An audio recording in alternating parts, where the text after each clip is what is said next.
Good morning, everyone. Myself. Welcome in. 8-Bits here. And let me tell you, I feel like it's been forever since I've been on stream. Yeah. So totally discombobulated with getting everything set up. I moved my camera again. So I just have to have to get adjusted to that too. But it's fine. It's all fine, right? Anyways, yeah, so not this past week, not this week. The week before, I had a work trip and I was in Nashville for the week, and that was like a whirlwind trip, right? Get there, they got stuff assigned the whole time. It's a giant workshop because it's a hackathon and all kinds of stuff, right? So take care of that and come back, and I was just totally worn out and homeless. You are first. Yes, you are first. Welcome in. How you doing? I feel like I haven't been here forever, and yeah, just trying to get settled back into doing this. I was talking about I was in Nashville for a week, and just wait. You heard the name. I know you did. Just wait.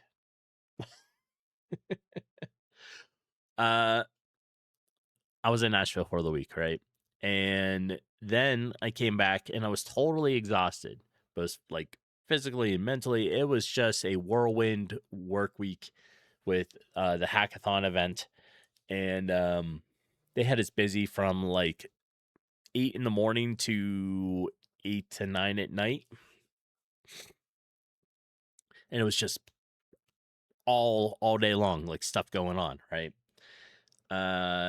So I needed a couple of days off. So I took the weekend off from streaming, but now because of that, it feels like it's been forever. So trying to readjust.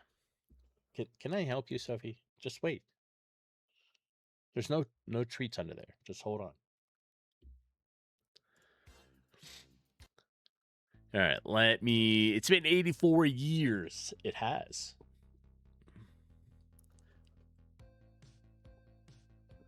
We'll get some music going here. And let's talk games, right? What have you been playing, Homeless? I'll tell you what I've been playing. You're almost at a treat. Nice. So, I've only really been playing Power World, right? And Q, welcome in. How you doing? It's I'm trying to get readjusted, right? And I haven't been on in a while. It feels like a while. I only missed like 1 week, but yeah, you heard Power World? Yes, I have been playing Power World a lot. I am pretty happy with how 1.0 is, right? All the new content. I think it had been almost a year between the two, right? So almost a year from the time I last played until 1.0 released, and I'm pretty happy with it. So yeah, outside of that, I've not really been playing any games. Sure, there's always room for improvements. The dungeons aren't really that exciting, right? But it's okay. I mean, it works, right? I'm still happy with it. Could it use a lot more? Sure. The later game dungeons are better. I don't know if I've gotten into those. I think I'm still playing on some of the earlier ones. Oh, okay. Yeah, I haven't seen those ones yet. Oh, wait. There was one dungeon I went in, and you had, like, there was some merchants in it, and you had to, like, there's different levels and, like, housing type stuff on stilts. That was kind of neat. But, yeah, I mean, it could use some touch-ups, you know, but overall, I'm still pretty happy with it. And I have to be honest, I have not done that much on game dev. When I got back from Nashville, I was so exhausted, just burnt out 100%, that I couldn't even touch my code. Like, I opened up the game dev stuff, and I would just stare at it. Like, I can't do this right now. Yeah, you love the purpose they gave each panel with their passives. Yeah, they did. I mean, like, they did a good job. Work stuff in Nashville. Yeah, so not this week, but last week, I was in Nashville for hackathon, right? For work, and it's just a giant brainstorming workshop, right? You get there, you break into teams, they give each team a problem that they have to solve. Then you get like 2.5 days. So I arrived on Monday, you start Tuesday, and you're busy from like 8 a.m. till 9 p.m. all day long, right? Stuff back to back, trying to get it solved. And then the same thing on Wednesday. And then Thursday, you got half the day. And right after noon, so after lunch, we had to do our pitches. And it was to like senior leadership levels. So you get up there and you had to deliver your pitch on it. And it was a lot. It definitely drained you, you know. I didn't sleep real well during that week. Mostly because you're like stressing, you're thinking about your project the whole time. So then you fly back on Friday, and I didn't touch a single thing of code during the week, like during that weekend. Slowly been getting to it during this week, and I got a couple things done, but we'll get to it. Right?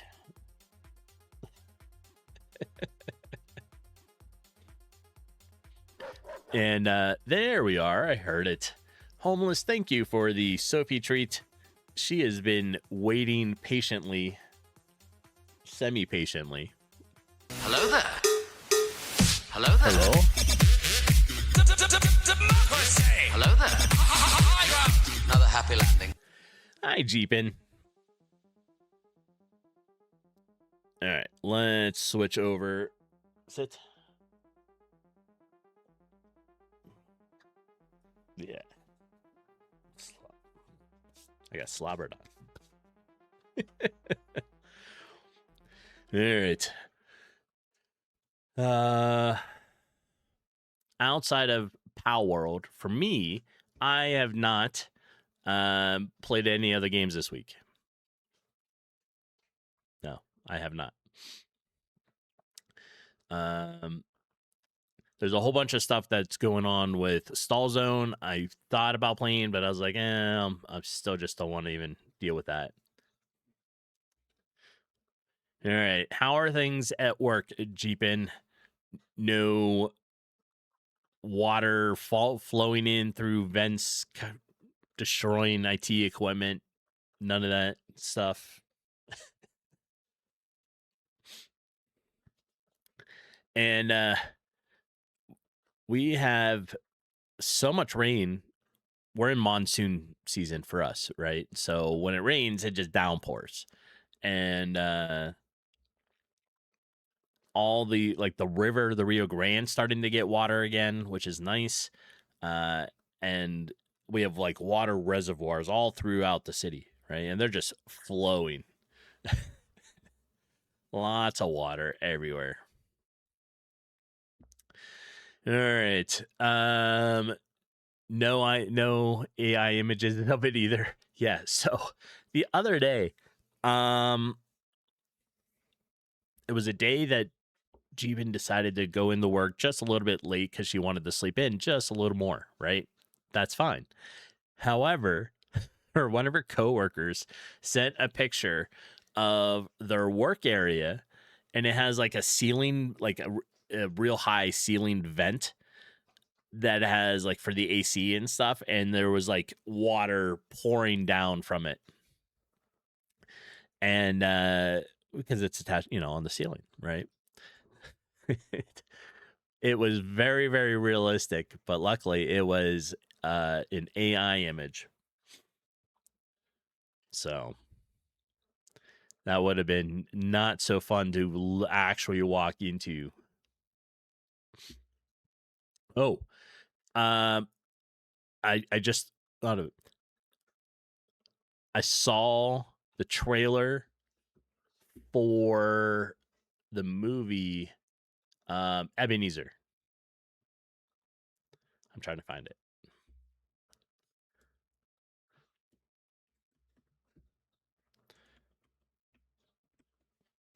All right. I don't know if anybody else is a Johnny Depp fan, right?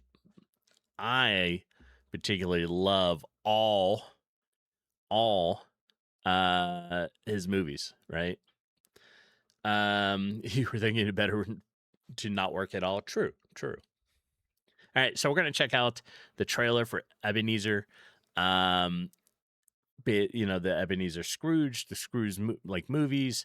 So this is a new one, and it's coming out in Thanksgiving this year.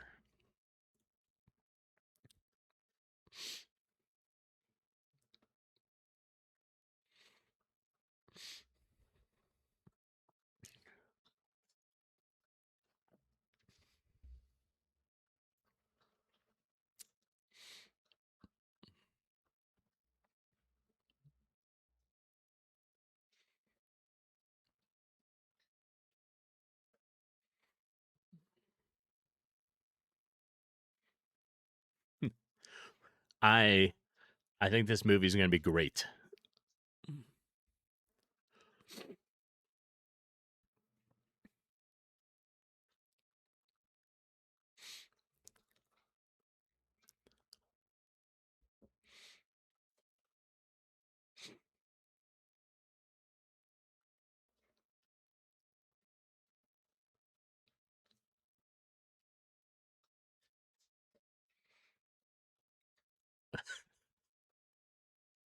All right. So, yeah, I think this movie is going to be great, and I look forward to seeing it when it comes out. All right. Outside of that, what else have been people up to? Play any new games? See any new movies? What's been on everybody's agenda lately? Let's get some music going. Yeah, it looks really good.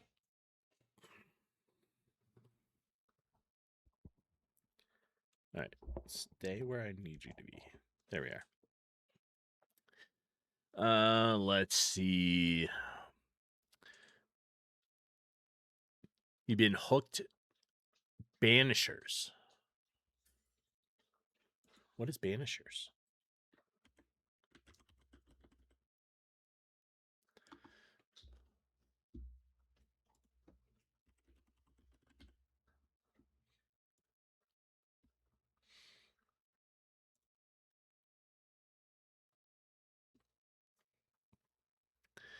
All right, let's check out this.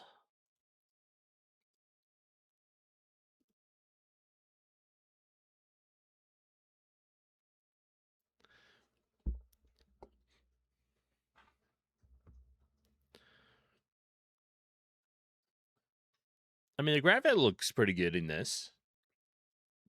When did this come out? Oh, okay. It came out like 2 years ago. I think I've heard of this. I have never played it, but it looks pretty good. Secret Harbor. Good morning. Trying to get back into streaming. I took a little bit of time off, but here we are, right? So, this game looks pretty good. And it's single player, right? Homeless? Yeah. Yep. Oh, there was another game that I told Jeepin about. Let me see if I can find it. I think it was called Wild Sky. Guardians of the Wild Sky. That's it. The story is amazing and the gameplay is great. That's awesome. This is it. This is called Guardians of the Wild Sky. It has a dragon. That sold me right there. Right?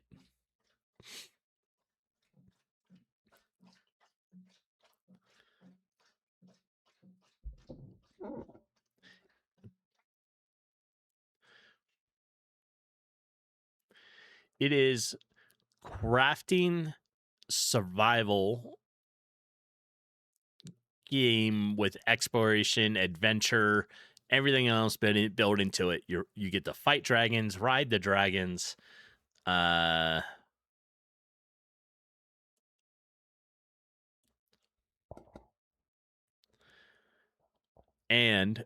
I'm looking forward to it.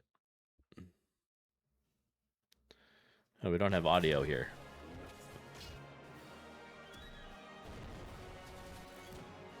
Was that the desktop audio not on before?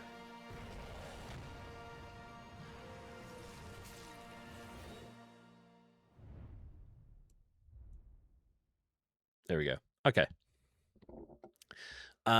It's the game's not out yet, but it is coming soon, hopefully. It's been in production for a little while, and the game looks just really good, right? Lots of fun creatures in there. It's a combination of like Ark and like Ark Survival Ascended or Evolved and some other stuff, and it looks good.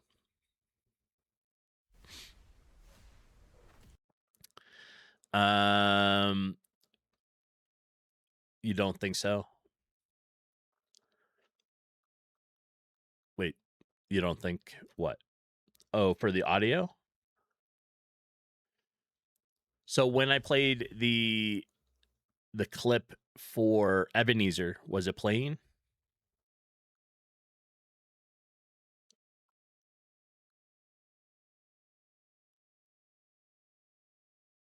Because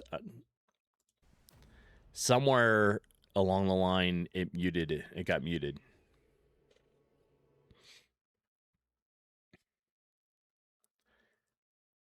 My sound is off.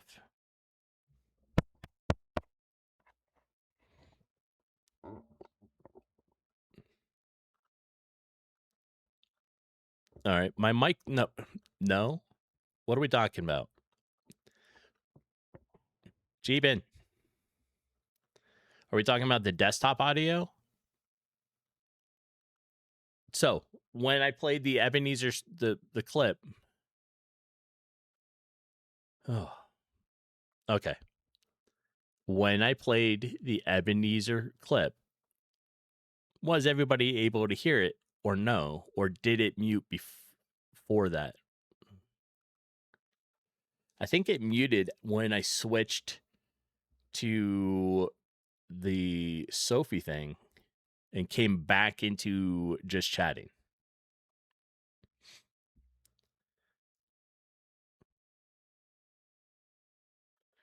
Well, that's a disappointing. I played that whole clip and nobody even heard it. All right.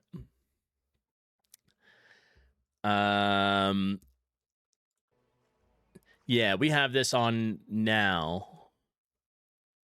All right. Well, that's too bad.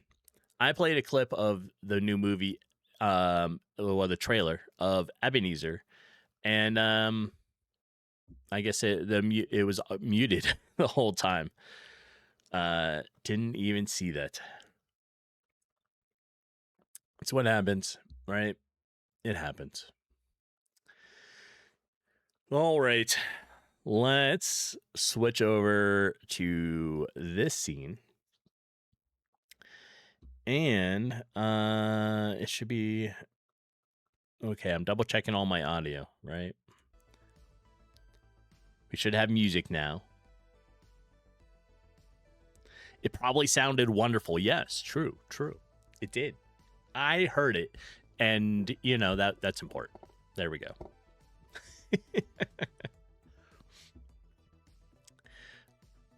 But the Ebenezer movie is coming out with Johnny Depp in November on Thanksgiving. So, looking forward to it. All right. As always, the web whiteboard, right? You can join it by going to the link at the top of chat there. And somewhere, hold on. We have this. There we are. Now we have hello chat added to it, right? It's fine. It's fine.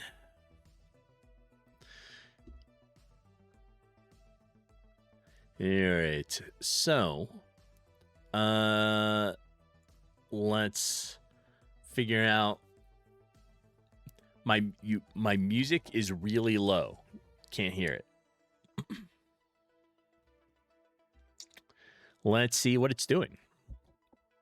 I hear it just fine. But that's from here. Let me adjust it.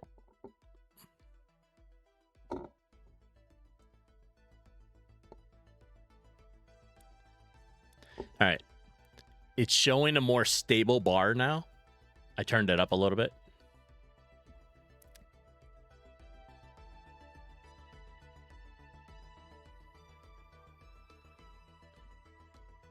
Yeah, everything probably got messed up during the week, like the time I was off, so. All right, let's try that.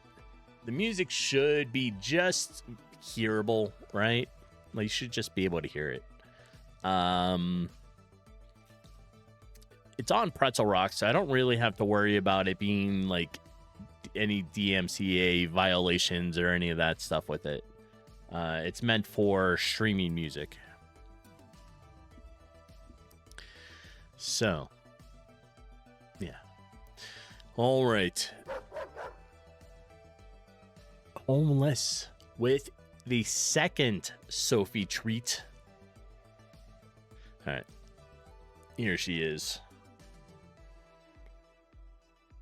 There we are.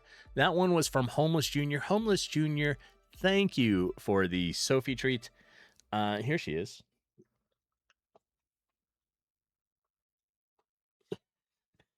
Slobbered on me again.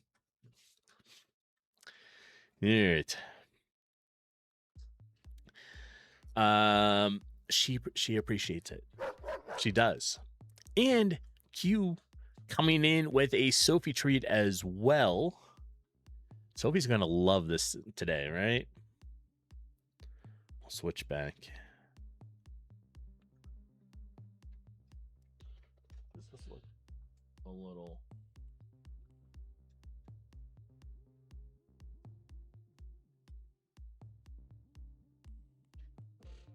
A little better.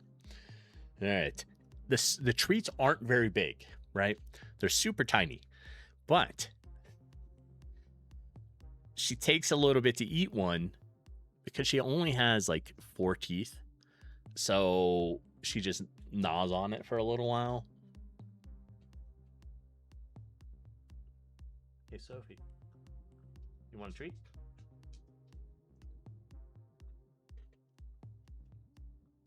Okay. There we are. What? Did you just swallow that one? You don't get another one because you swallowed it. No, you don't. I see you looking at me. No, that's not how it works. I know. She's like, but please, I swallowed it. Like, you don't get another one just because you swallow it. Kelvar, big Unity news this week. Oh, okay. Unity 7's coming out early 2027, and the CLI was just released. Excellent.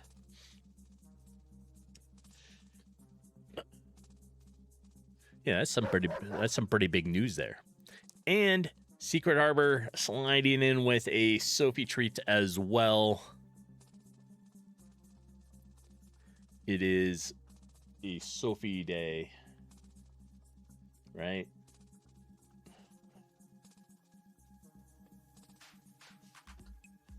Don't swallow that one. Go lay down and eat it. You swallowed it.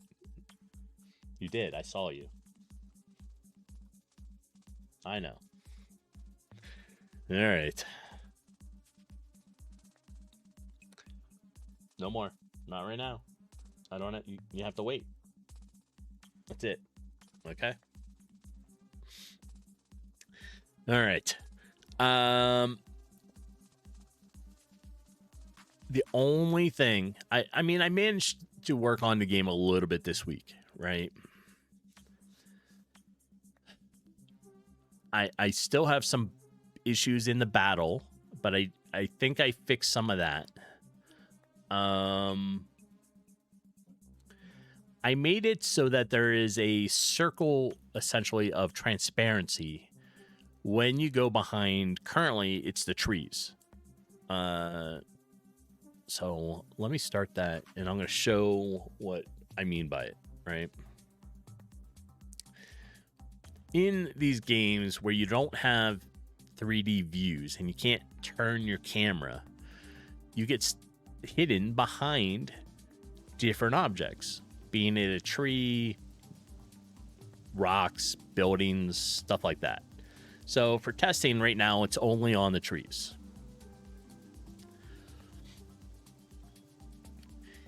When let's wait for that. All right. When you walk behind things, my circle transparency makes it so you can see behind the trees. When I'm done testing it, you'll be able to, you know, hopefully if you end up having a like an enemy there, you'll be able to see it. If there is a like a treasure chest or some other hidden item, you're going to be able to see it. It's exactly like this, right? Behold, a treasure chest just laying around, but it's hidden behind a tree, and now you can get to it. The code wasn't a whole lot, but like I said, I'm just testing it on the trees. I want to make it so that it works on the rocks and other objects too. But for right now, it's the trees. Or at least these trees. It's not all the trees.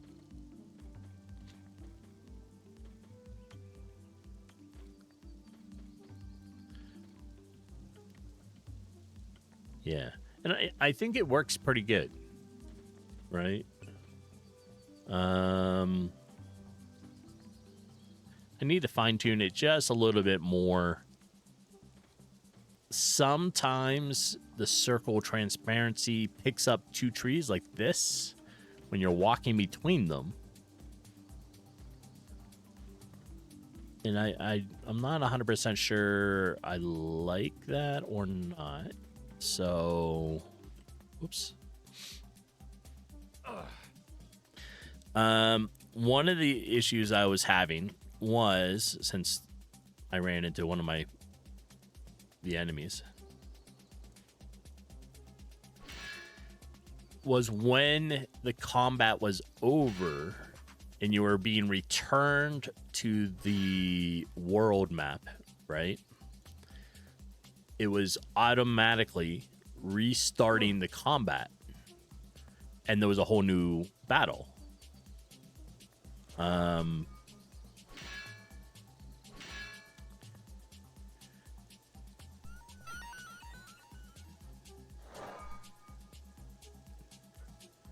I think I have fixed that, so that part's not working.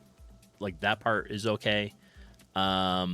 It's kind of like this. So if I do a run, see if it does it. Yeah, see, it just restarted the combat. So technically I can't run right now.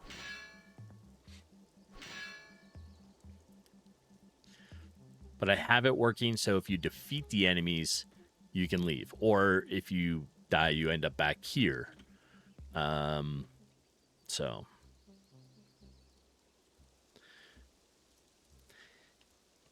And I have not done anything yet with the gear and inventory. Right? So you now have these spaces here with little icons in them. I have to figure out an icon for here still. I don't know what to put there yet. But we have a helm, a chest piece, a glove, boot, and a shield. Here we have keys. And oh, this was going to be charms. That's right. I do have that written down. I just haven't got to it yet. But this is going to be charms. Items you're going to be able to pick up that will have a passive effect on the player. Or it could be like a passive effect to the player that causes whatever against the enemies. Something, right?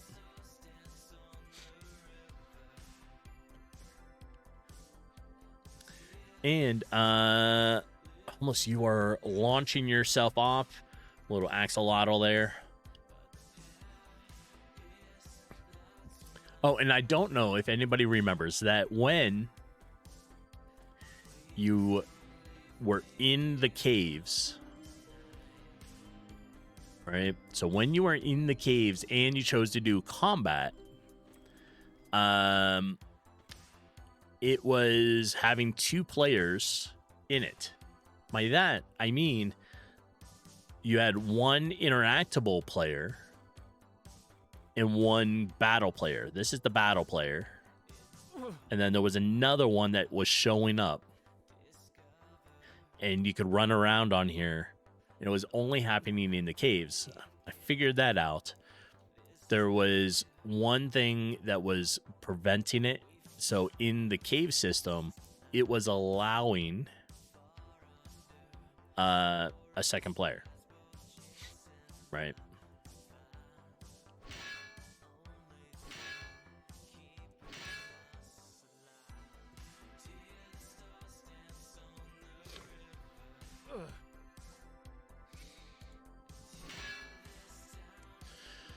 Alright.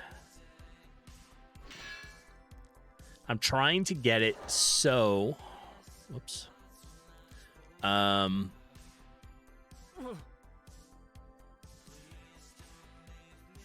We make it all the way up to completing the quest where you're fighting the first boss.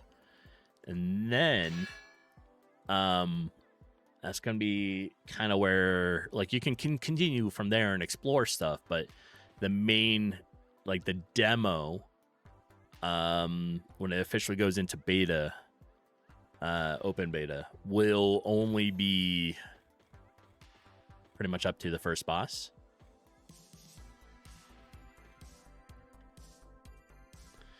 And that's a decent amount right now. So the first 3 quests are your rats, your lizard folk, the skeletons. You have a quest available to get the sheep shears. These are my test guys running around town.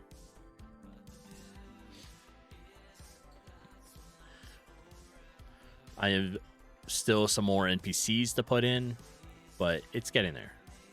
So I think we're going to work on placing some treasure chests for a little bit. And oh yeah, so this is the code right here. It's just point distance between object player.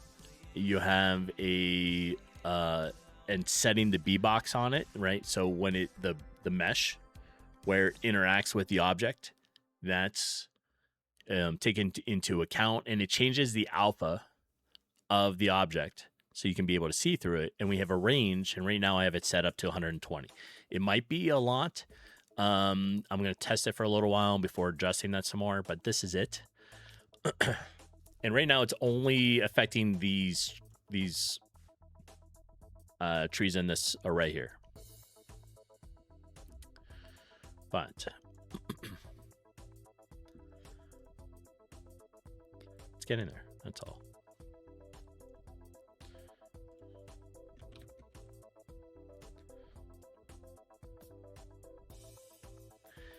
All right, we want to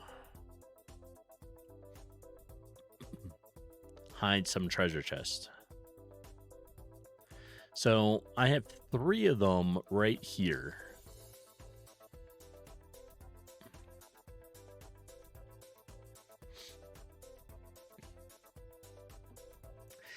And I was thinking, because we have the idea of the charms, maybe there's a charm you could wear and it will help you detect treasure easier. Or, you know, it could be something where the wisp helps you, or something like that, right? But for right now, it is only on chance when you walk around, you'll be like, oh, that there's one here or one back here. Or, oh, okay, here we go. Maybe it just lights up to indicate one nearby. Are we talking the chest lights up and gives a little zone of light? Or the wisp or the item? The whisper item. Yeah, so then you can start trying to identify that. That might work. The wisp needs some help. This is the look of the wisp, and I'm going to be changing it, but right? And that's all it is, right? But for the wisp. I want to make it more maybe light looking in a different shape style for the wisp itself.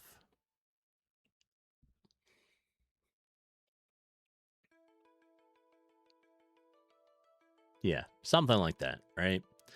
That'll make it a little better. Right now, I mean, it's not bad, but it's just not, you know, super catchy looking. So we'll figure something out. No, it doesn't. Like orbiting cloud of icons or something. I don't know what it is, but it's an okay placeholder. It is gonna, like, it will get changed. It looks like science. That's it. It does. Looks like, you know, now you say that, I'm like, yeah, it's definitely science. And there's lots of ideas for Wisp.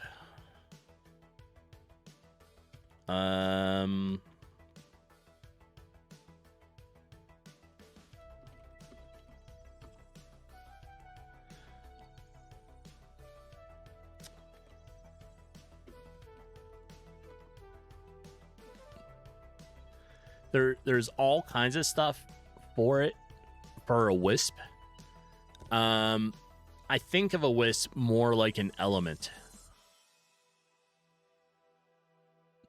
Ocarina of Time.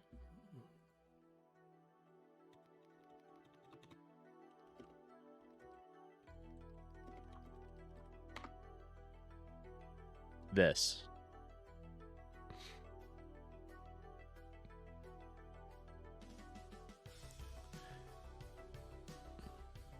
So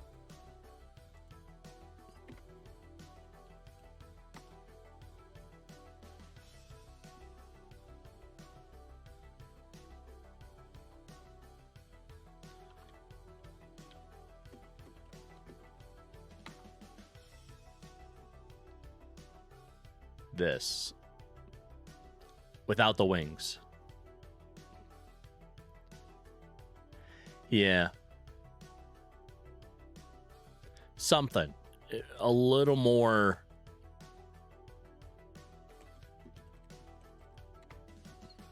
like natural, kind of like this, right? A sphere of energy, that kind of stuff.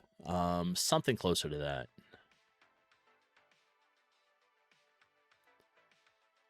Even something like that.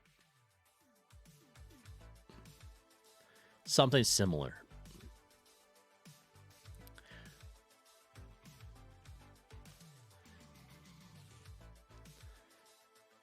You know, because, okay, so wisp creature from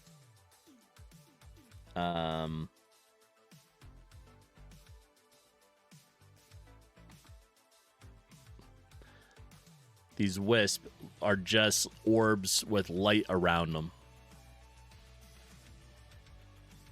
Like that.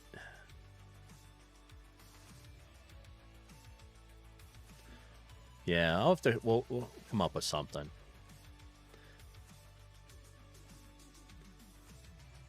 Because I don't know.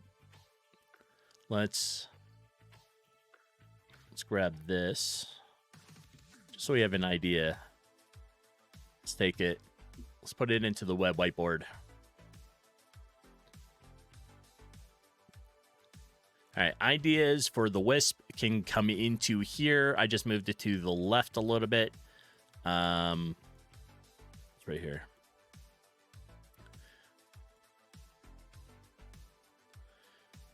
So you can place things all near it.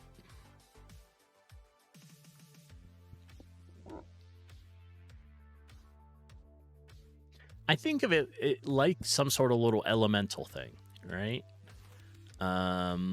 So hopefully, I mean, we'll figure that out, get a little better with it. So it doesn't quite look like science, like an atom or something moving around.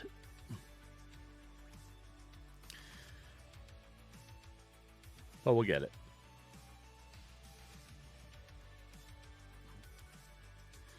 All right, let me close off some of this stuff here.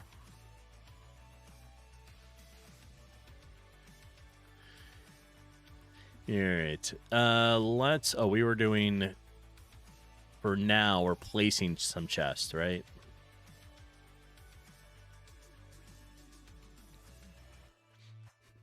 I don't want it just to be a game loaded with them.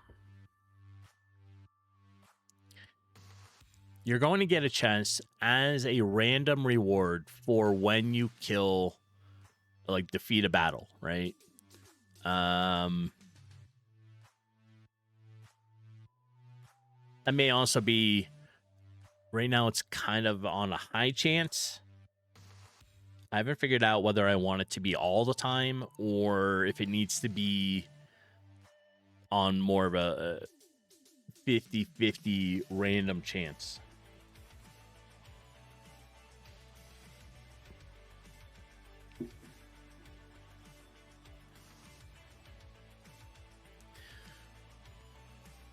But right now, I have what? 1, 2, 3.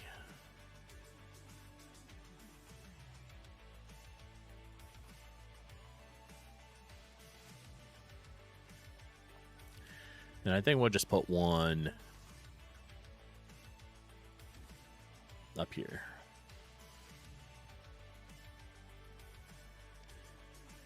Ignore their size. Ignore the size right here.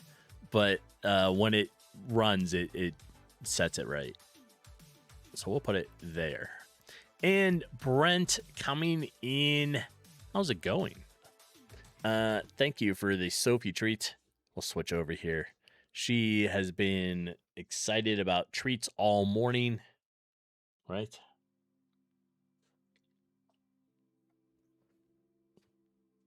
There she goes. Okay. So what's new, Brent? How have you been?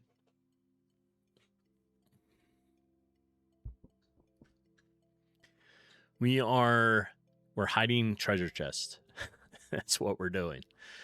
I made it. I haven't done a whole lot, right? Yes, you got to protect your first place. Panuch has not been in yet. So, I made it.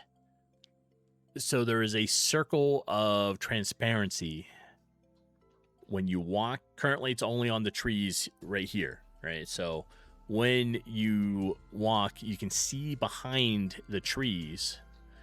So if there's hidden objects, that kind of stuff there. And yeah, in total, Brent is like 5th today.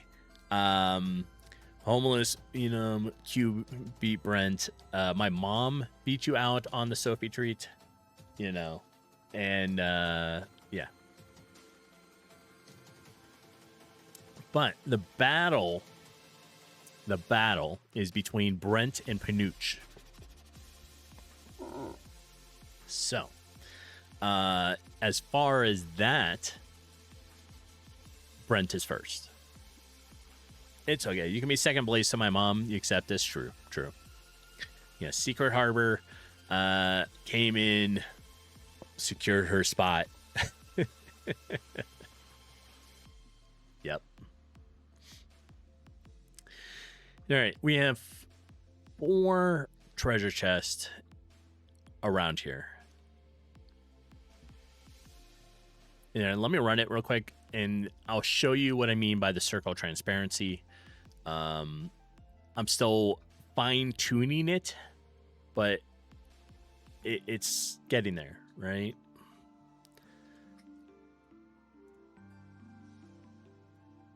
Okay, so wait for my intro message to go away. There it goes. This is it. When you walk behind a tree, you can now see through it, right? It changes the alpha on the tree, on the object, so that you can see.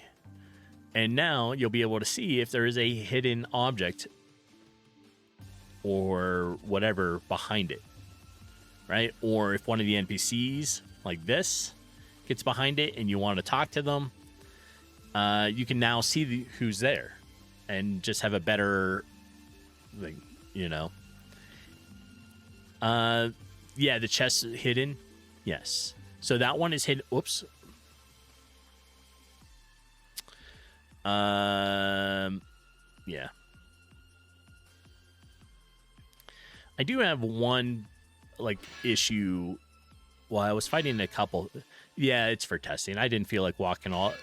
The laziness of game dev is I put in enemies into town so that I don't have to walk all the way to the cave to test them. That's what happens. You get lazy, right? So, I was having an issue where right after the combat, so after you defeat the enemy, it was repeating it. But that has been resolved. So currently the only issue I have with the combat is if you choose to run, then it auto starts the battle over again.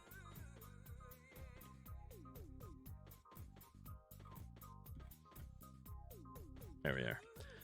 Yeah, see, and now, like, this will help you try to see if you wanted to talk to an NPC and the tree's in the way. It was not a whole lot of code. I basically did a point distance with setting it with a fade range. Currently, that's just my variable, and I have it set to, like, 120. It's a little far, so I still need to adjust it, I think. Because sometimes it will pick up 2 trees when you walk between them. It's not terrible, but I still have to fine-tune it, I think.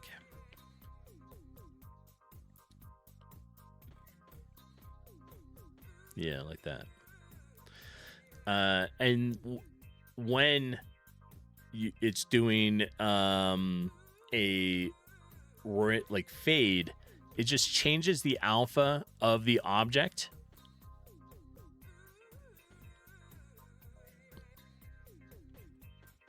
Like that. Yeah, I only just did it, so I haven't had a chance to really play with it and see how it feels in game yet. It's only on these trees up here, not for these ones down here yet.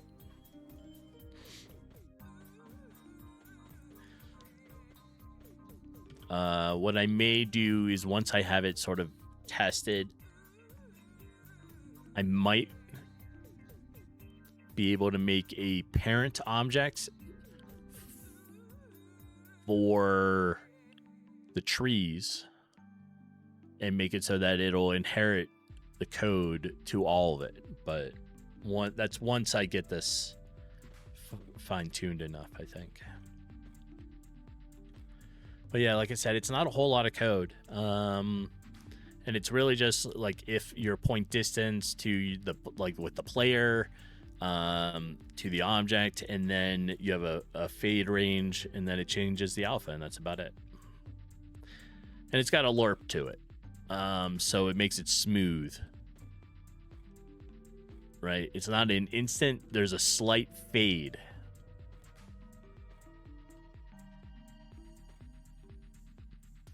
To give it that's that lerp, to give it a natural look.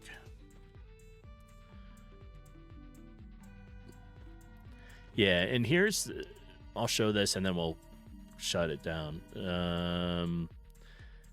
This is what happens when, or was happening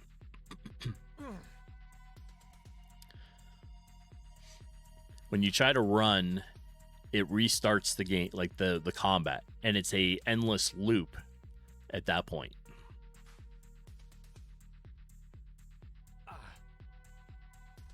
So just an endless loop.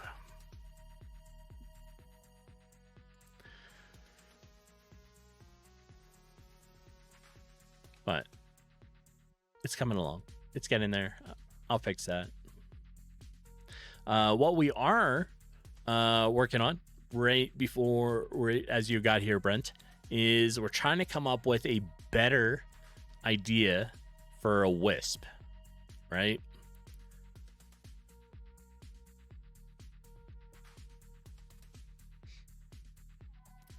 Because currently my wisp is very science looking. This is the current wisp here, right? So let me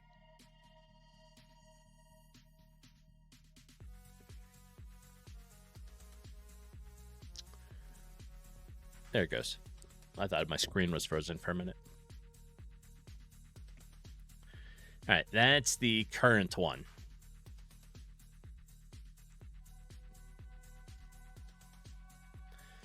So trying to come up with a better idea for a wisp.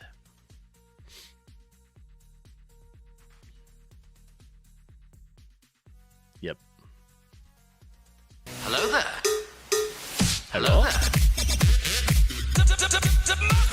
Hello there. Another happy landing. Hi, homeless. It could use some particle effects. It could use a lot, not just some. I think the whole thing just needs to be reworked, right? It's very science looking, like it's an atom, that kind of stuff. Q kind of hit it right on the tip of the nail, right? And want it to be more elemental looking, so particle style, right? Maybe something like this, some flames that are moving, so you have animated frames to it with particle effect around it, and that might work. But this is gonna go. Also, I see in about, I don't know, 40 seconds or so, if it's on time, ads are here. And during that time, I'm going to take a be right back. I'm going to grab some more coffee. I'm going to uncover Arwen, who is making little noises. Well, now she's talking, but who wants uncovered, right? So... And then when we get back, we'll keep working on some of this stuff. Maybe we'll check out the trees and try to make it so that they are in a parent or have a parent, and I'll move the code to the parent so that it affects all of them. All right, as we're on time, I will see everybody in a few moments. I'm going to take that be right back, grab some coffee. Now's a good time. Get up, stretch, do what you need to, and... I'll see you all in just a few moments. Hang tight. you're gonna say bye.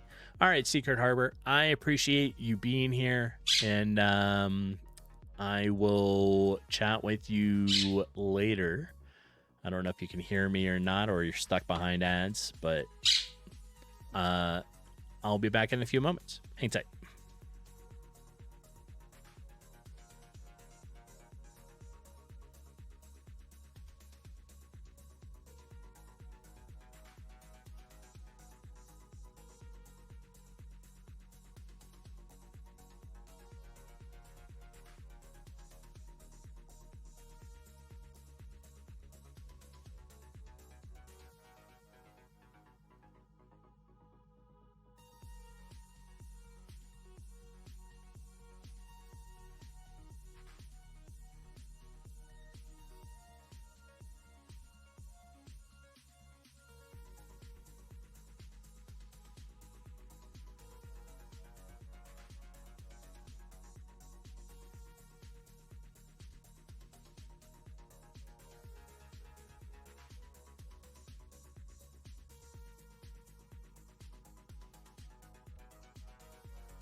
All right, we're back.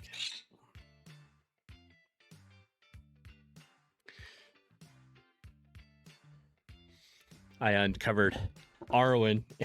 She was going nuts for a minute and just wanted some attention apparently. But she may still make some noise, but that's okay. All right.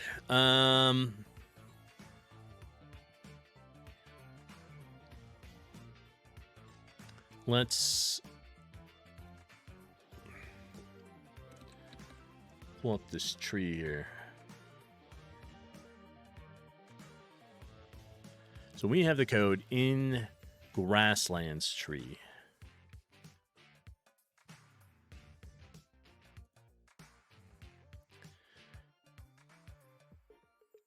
And it's a long collision. Yeah, she was already being a little chatty when you were leaving. Yes. She's up early this morning.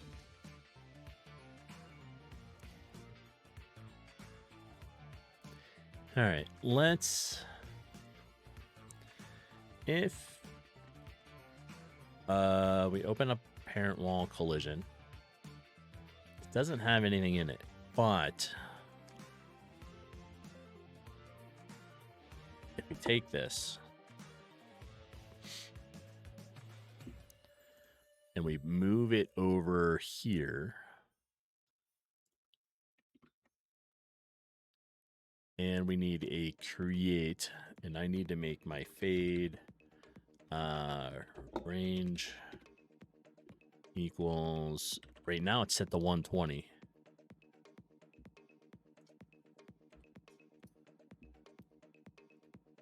We can delete that now to this.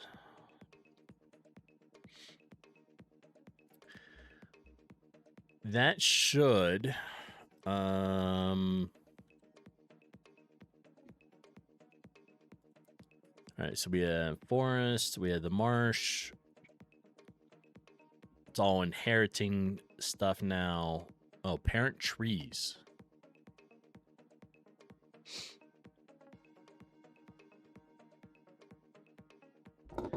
So why?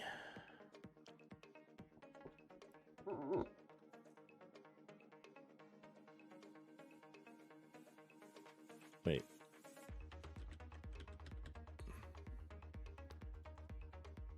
This is all the code that's in parent trees.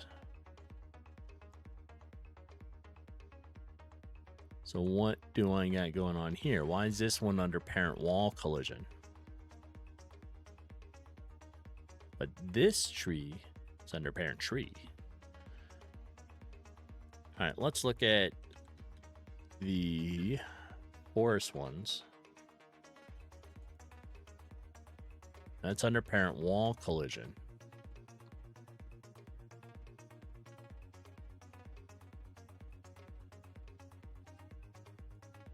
Well, let's start and see what's going on.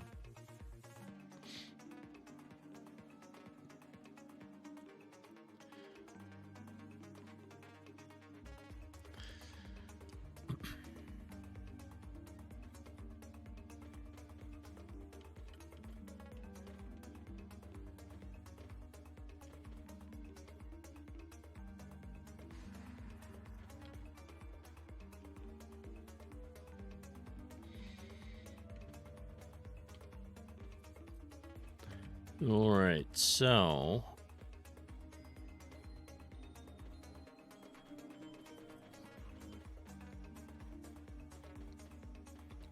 that didn't work. Let's think about this. Why are some of the trees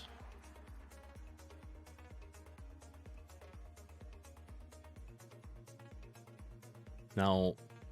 Okay, hold on. Let me see which trees we got here. Object tree grasslands. So that's this. That's this object. Then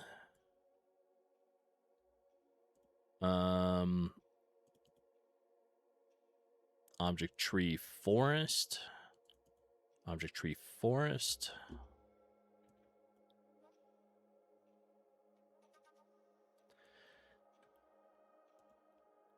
And this does not have it there. So we delete this so it inherits it. And that does not, so we delete that. So it inherits it. The same thing here. All right. Now the marsh is not set up. That's right. The marsh is not set up yet.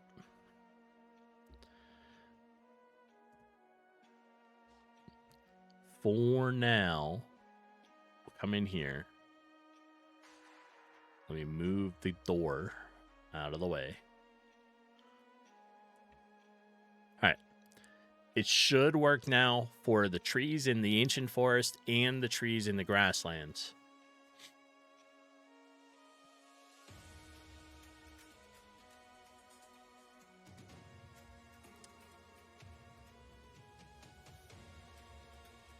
or not? Why? What do you mean fade range is not set before reading? It's right there.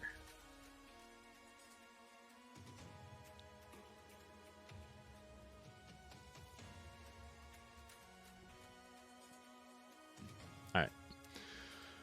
Let's sort this out.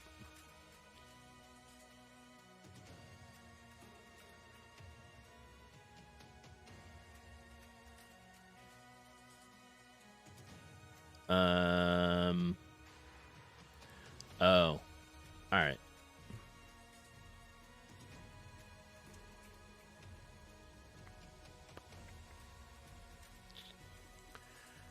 I gotcha. So we need to do that. The marsh ones we're going to ignore. This parent here, this tree, parent trees, we're ignoring for right now. And we do that. There. All right. That should be fine.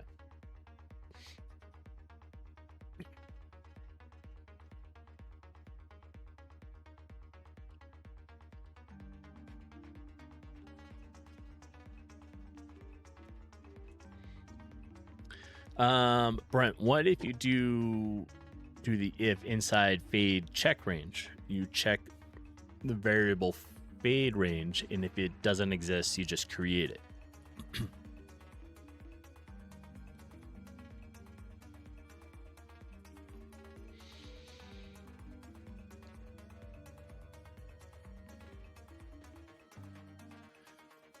Okay, so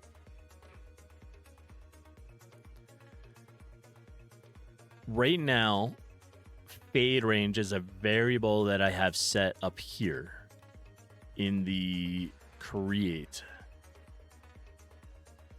So if I put it in inside the if,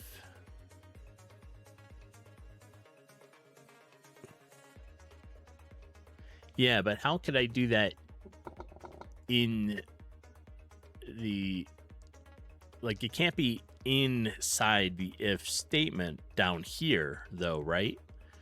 Maybe it has to be here. Can I put that right here if it exists?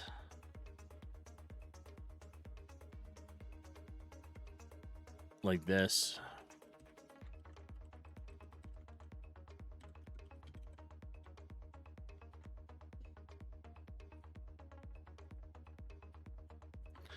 But then it doesn't have that.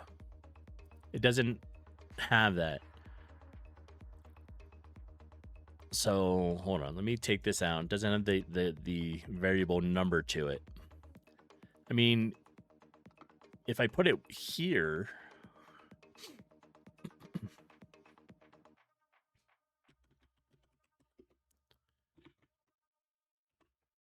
as part of the step event,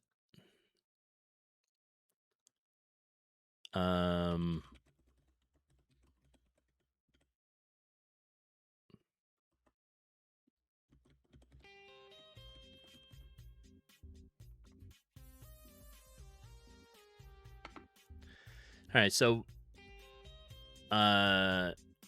variable instance exists.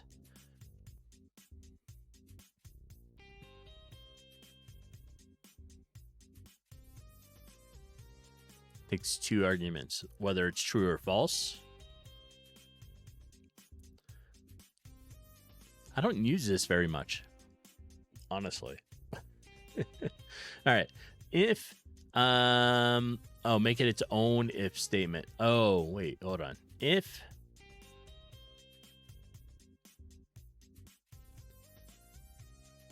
all right, so if does not exist, variable set, we need an ID, and variable set range, and then inside here we say variable instance set ID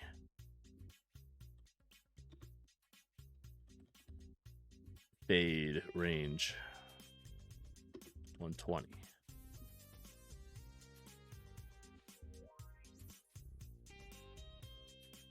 Now, oh, it's got to be a string in both of those. Yeah. Okay. I saw you write that, and I was like, it didn't.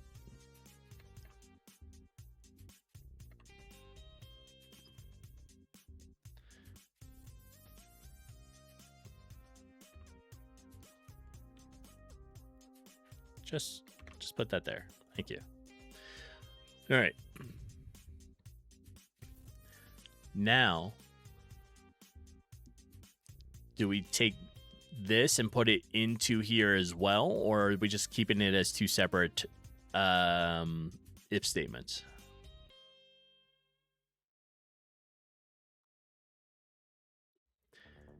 And if not, leave it like that. Okay. So with this, and now we're checking for it, and if it's not, we're creating it with the same variable here. We can delete it off of the create event. Correct.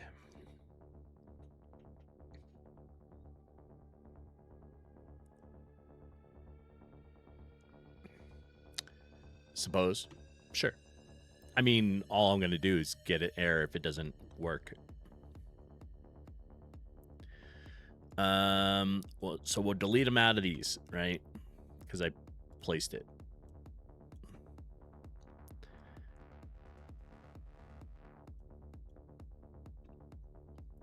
And because the step event is inherited, our update is already on it. And it should be on all of them. So let's run it and see what happens, right?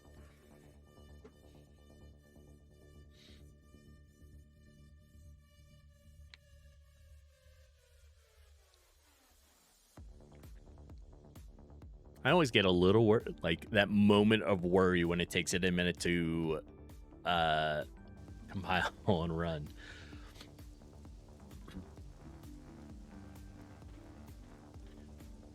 All right. No errors.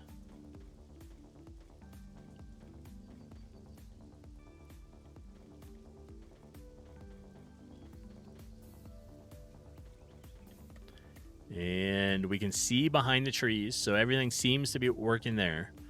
Let's go check the forest.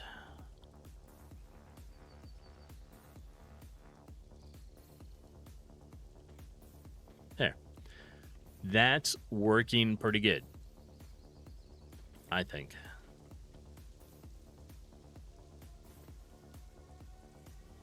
Yeah.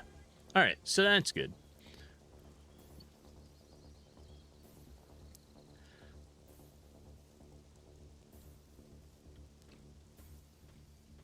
Okay. What's your idea? Nope. Can't touch me. What's your idea? It's good because that if checks only run once, true, and not every frame like a create. But it should work for everything that inherits from the step event, true.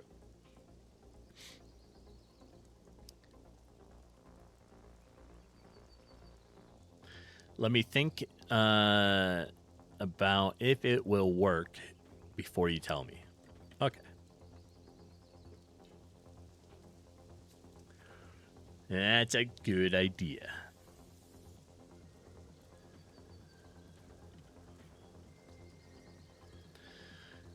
All right.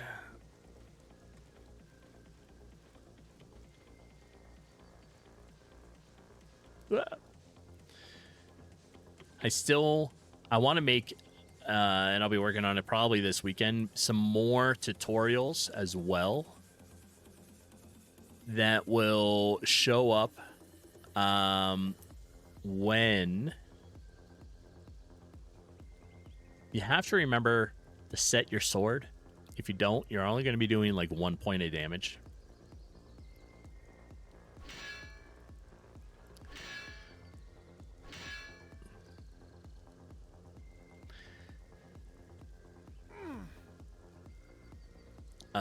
Let's see.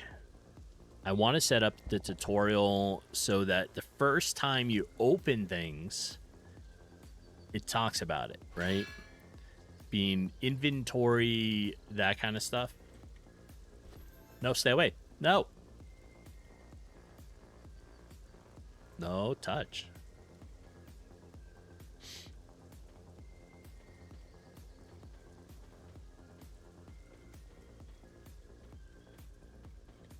Why can't I get down? Oh, a little tricky.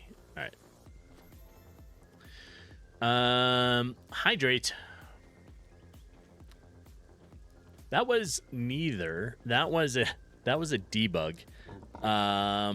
Speed run, right? So under my debug testing things, it's super run. It changes it from a run of like a speed of like 1 to 3.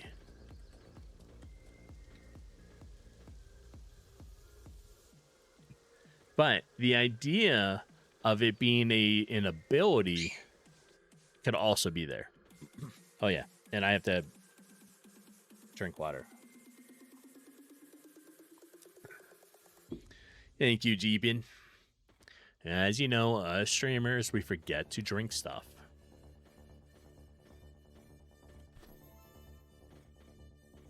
So your idea is more complicated than you thought. Okay.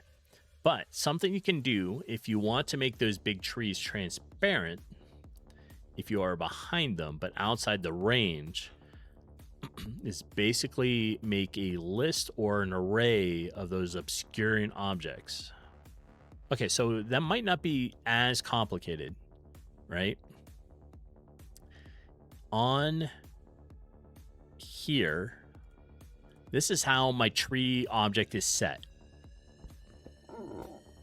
I need to drink more than coffee. Okay, so whiskey. We have coffee, whiskey. Those are the important ones. Yes, I do. There's coffee, there's whiskey. And some water, I guess. So Brent, on here, this is kind of how I'm doing it, right? I made an array called zone forestries. And that places these into it, right?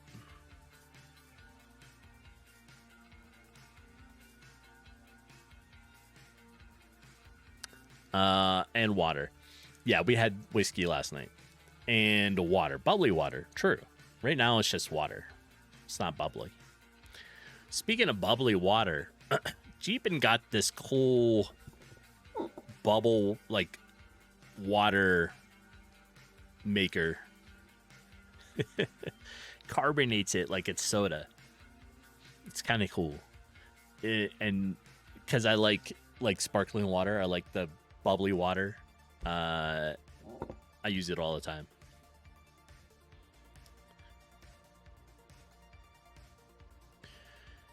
All right.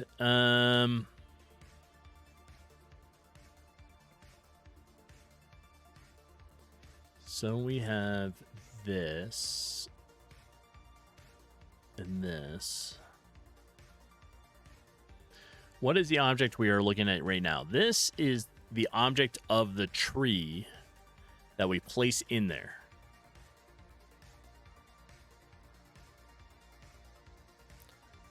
The parent object?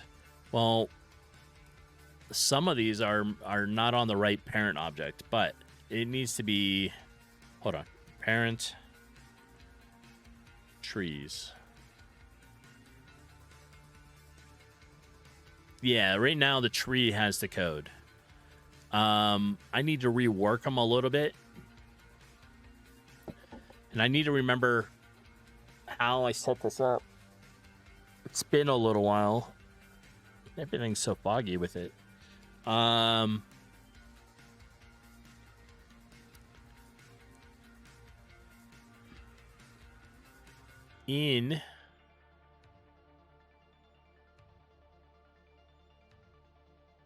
me look at player here. Let's go up here. So we have colliders.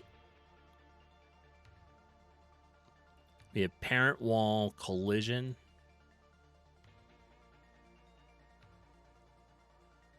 I don't remember. I don't remember why I made the trees into parent wall collision when they should be in parent trees. Was I rushing and clicked the wrong one?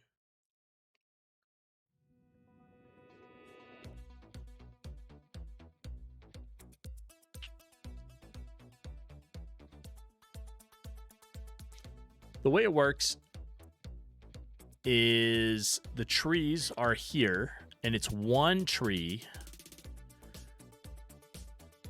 Right? So it's one tree object placed.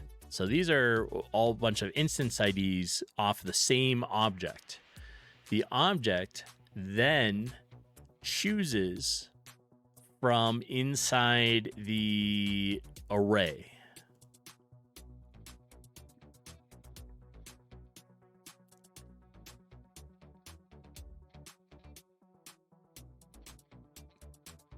Right?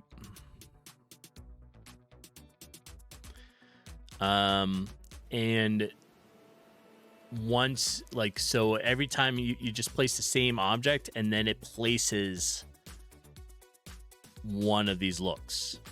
That's all. And I'm still baffled. Why do I have this? Maybe I created it to the parent wall collider. And I wonder then if I have to put it into the collider.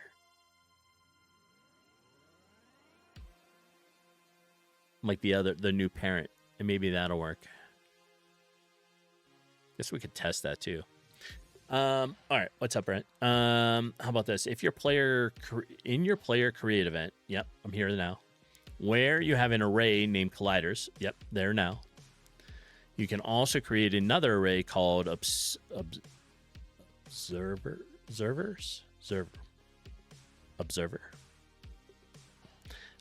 In your tree object, you also create a variable named hiding.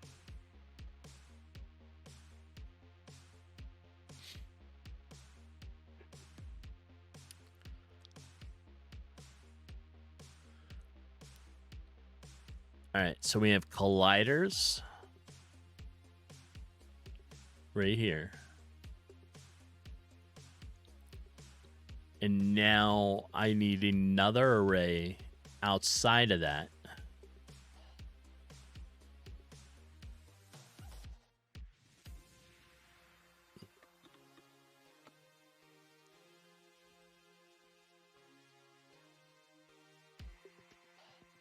What is it, observers?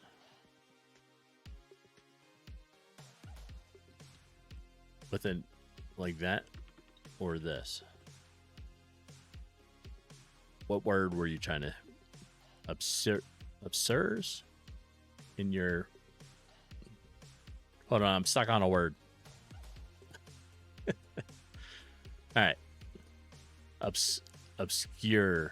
Obscurers.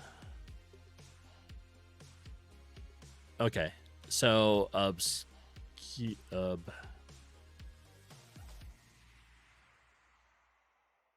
right, hold on. It's just the spelling. SC. That's what we're missing. Obscurers. All right, we could do that. Obscures. Let's make it an array equals array. And in here, we need a parent object.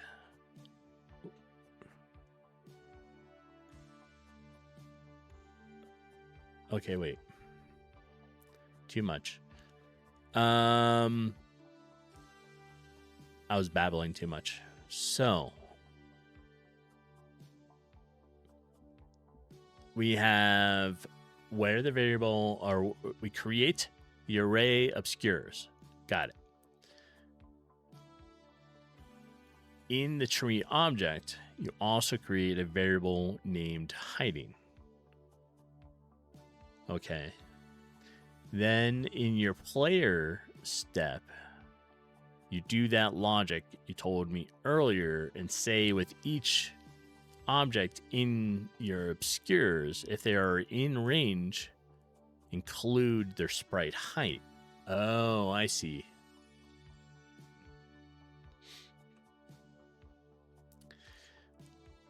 All right. And so that needs to be a separate... Hold on. I need to just rework this. I don't think I like it in the parent wall collision. I think they need to be in the parent tree. And if we're doing a whole bunch of changes, I'm going to fix that now. Right? So, okay. All right. All right, so we have obscures. Yeah, see, now we're getting into ifs and but then, so we do need it. I think the trees should just be under a parent of the trees, right? And Starfish, good morning. Welcome in.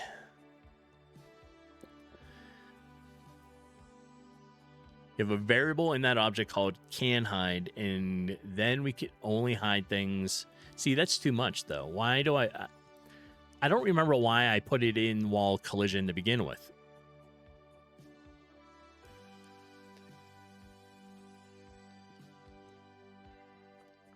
But I think we just need to, and I think I had left it so that I did this first and then started to make the parent for the trees. What? Starfish coming in with the Sophie treat. There she is. I'm doing well, Starfish. How are you? Well, you got to sit.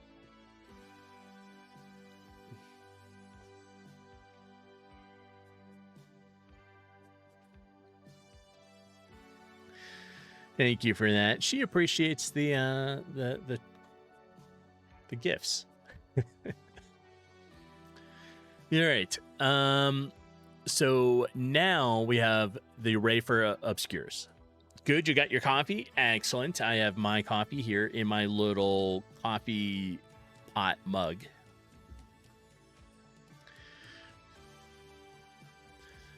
It's not an actual coffee pot. It's a mug. It just looks like a coffee pot. All right. So we have the array for obscures. We need this. So in here,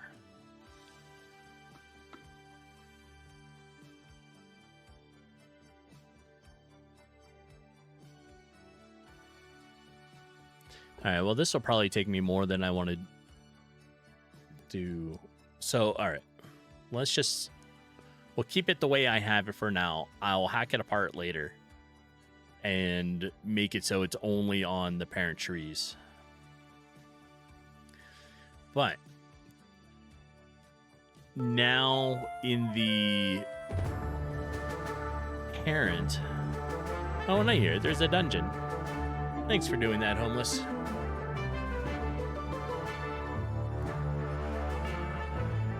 So now you can put the tree objects in this array.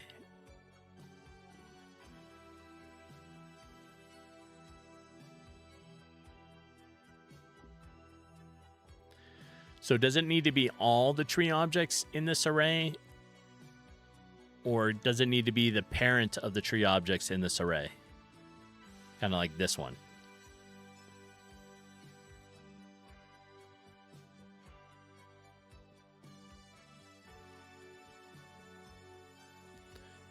And I'm scrolling. I'm trying to see what was all said. I lost it. Okay. So in your tree object, you can also create a variable named hiding. So it has to be in all the objects. I don't like that.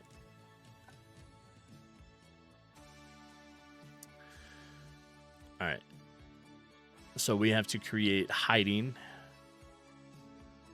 Right? Hold on. I need to switch the size of this a little bit.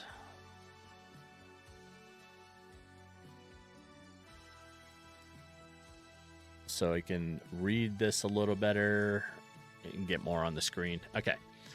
My one monitor is now vertical, so adjusting to that as well. If you have a parent tree, put that.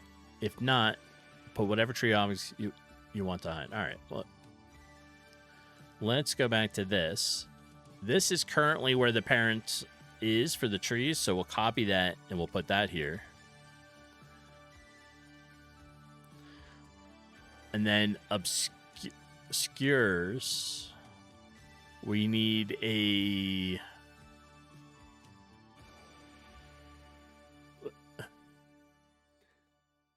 All right.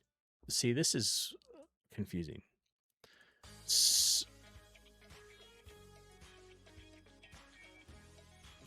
Just put the objects. All right. So we have 3 objects. We have grassland.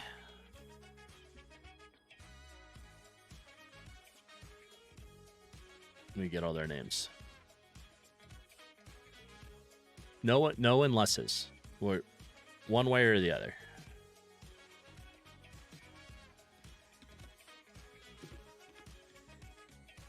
Forest. And we have 01.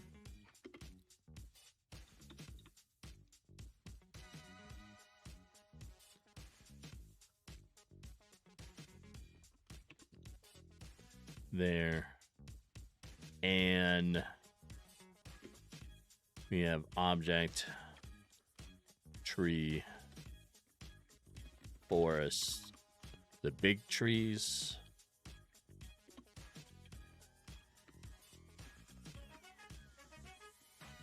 And we'll add the marsh. All right. That is our array. So now I have to go to each one of those and put there was something about hiding. We need was that a flag?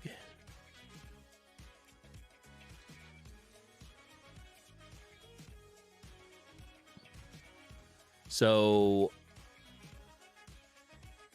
what was it we do now? So now we just say can hide. Was it can hide true?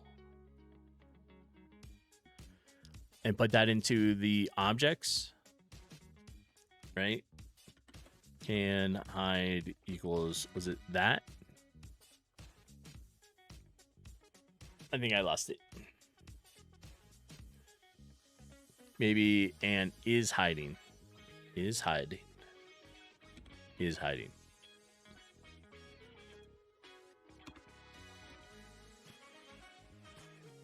Okay. I couldn't remember. Is hiding equals true. Oh, I see. All right. So is hiding true. Okay. Now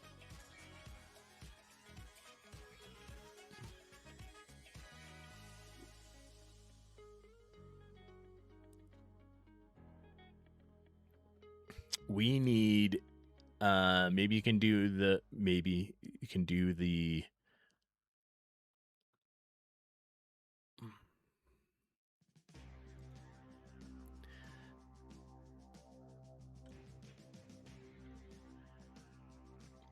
all right, so we have to make a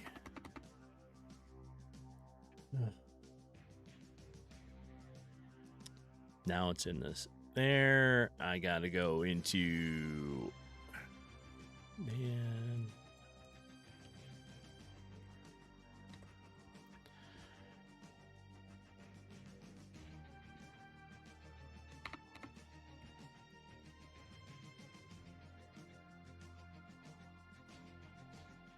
Instance exist.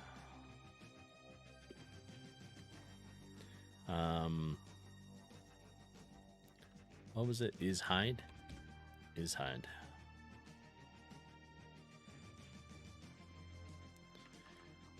And then we create it if it doesn't exist.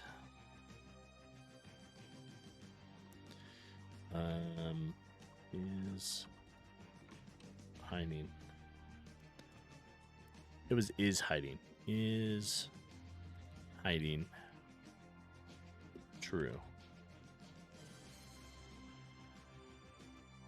Okay. So now we have that put in. We don't need to add these into the create event. It will automatic. Did I misspell something? On line 5, variable instance exist. There. I got it. Okay, so now we and why is this losing its connection now? It's easy. It's just not color coordinating. So is hiding. Now we got to build that into this.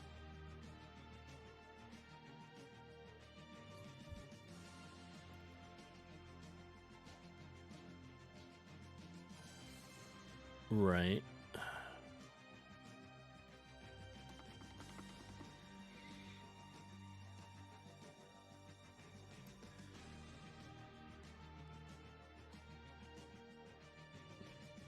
So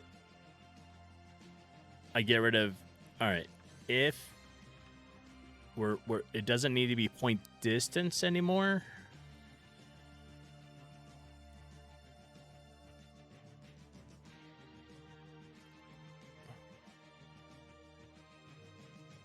It's if is hiding.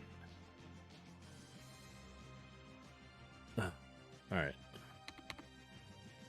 My broken brain this morning. All right. So, but replace the entire line with if. All right. Hold on. Whatever. Give me a minute.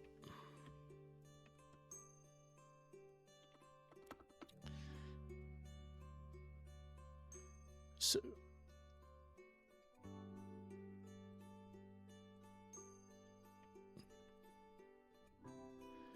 but replace the entire. So this is if is hiding now.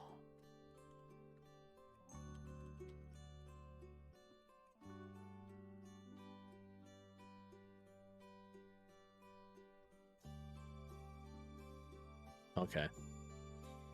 They're still not color coordinating, but all right.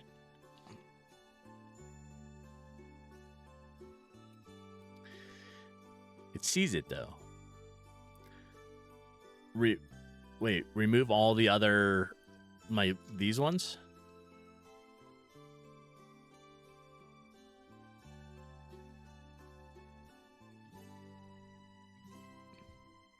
I feel like this. All right. I'm trusting the process with you, Brent. It took me a week to just get this. So, I'm trusting you on it. All right.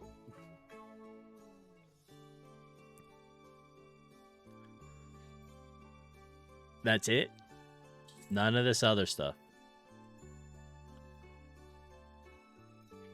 All right.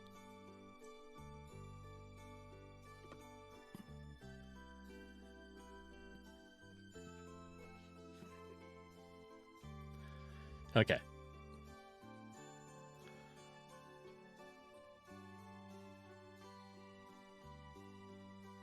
Back to the, all right, player step event. Here.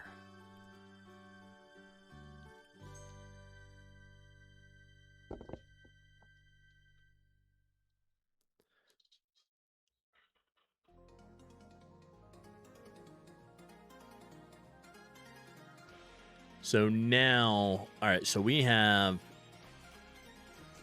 it set to collider obscures here. In there, we're setting this.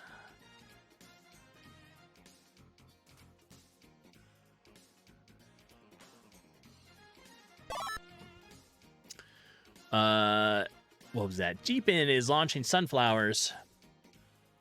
Starfish, sir, you're not allowed to go on another work trip. To Tucker me out because we missed coffee last weekend, and you missed this. True. I mean, when I was away, nobody had coffee that weekend. All right, so back into the player stuff. We think at the end of my step event, right here. Let's do it above all my comment stuff. So, like all my buttons. We'll do it right here. Okay, what am I doing at the end of this? We have maybe even in the end step event. We could do it in the end step event. I don't have one. I could create one. Like, I don't have an end step yet, but I can make one. If you think that's more efficient with it. All right, let's create one.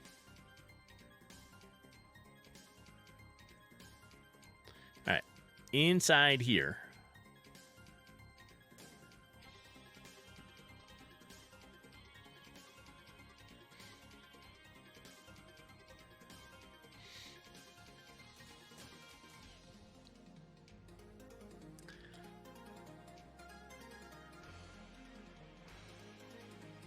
First, let's the array size like, yeah. Yeah, Starfish, her days, I mean, she's at work, you know?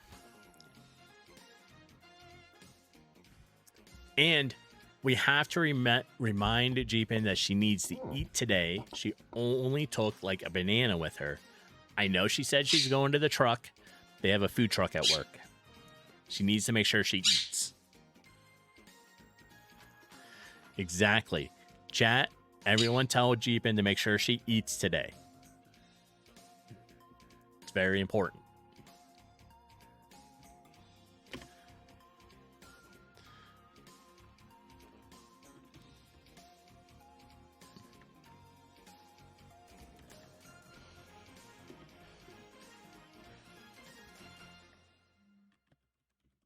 All right. So that.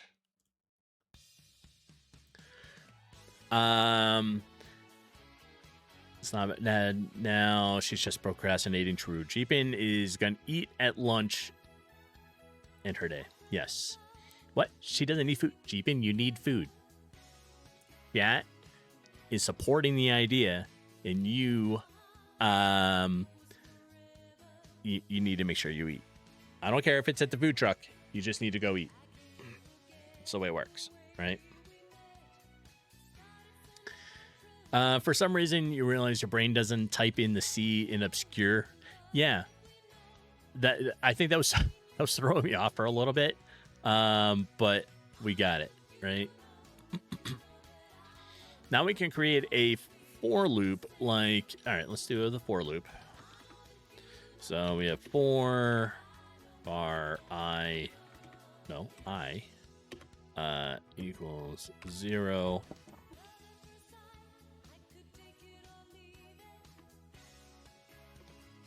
And we have I less than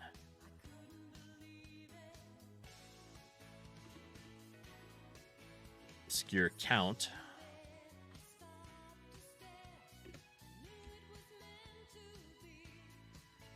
All right. So now we have a for loop. Your coworker brought you a Cinnabon. Nice, nice.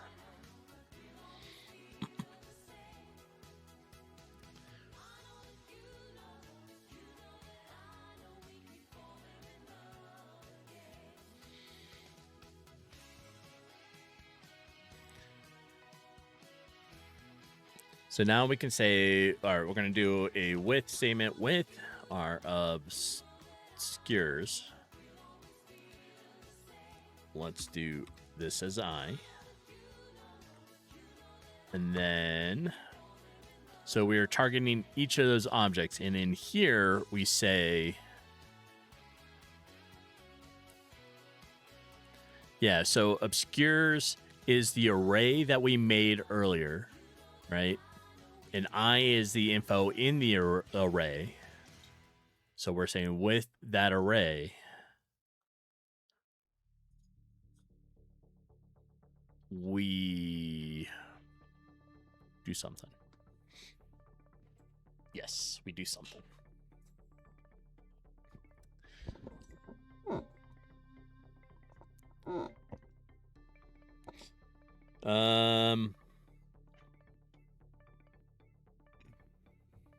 I don't know. I'll wait.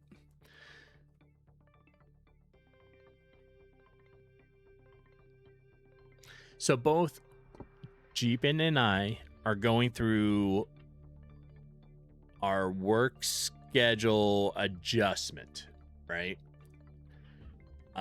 Starting this week, coming up, I'll be working Monday through Thursday, so the 4 10-hour days, and that leaves me Friday, Saturday, Sunday. And what I'm hoping is that I'm going to add in Friday morning to my stream schedule. And now my stream schedule will be Friday, Saturday, Sunday. I think and hoping that is what it's going to be, right? And then not this week, slowly over the next 2 weeks or so, Jeepin is switching her schedule so that she will end up on Sunday through Wednesday. And then she's off Thursday, Friday, Saturday.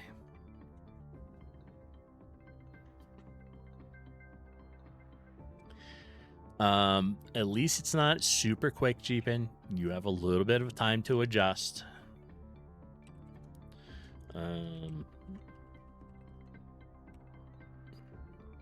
Y is less than Y and object player dot Y is greater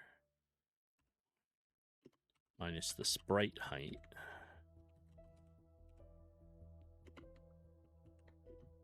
and ABS. What is ABS? ABS abs. This function returns, oh, it's an absolute value of the input argument.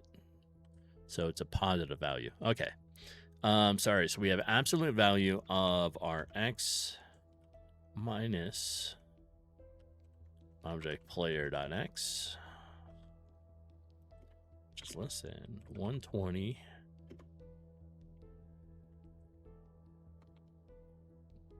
and is hiding equals true.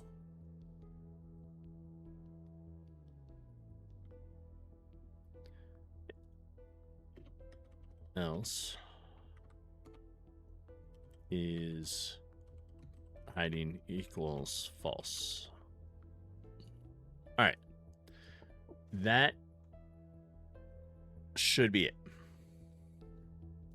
It will. I think it's a good adjustment, Jeepin.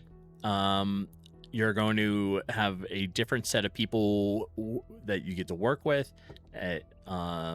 So you'll be able to work with some of the other engineers and pick up some new stuff, right? It'll be good. And I think you'll like having Friday, Saturday, Sunday off. Is hiding might be underlined because we didn't create it in the create event. That is okay. All right. I don't see it yet, but now we test it. All right.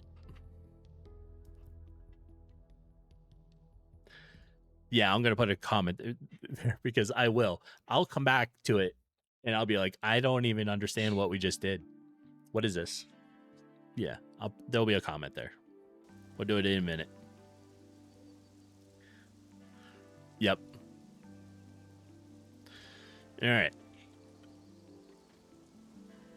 So wait for my intro message to go away. There.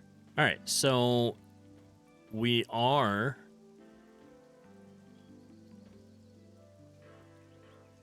the distance seems a little off, but that's okay. I don't think it's terrible.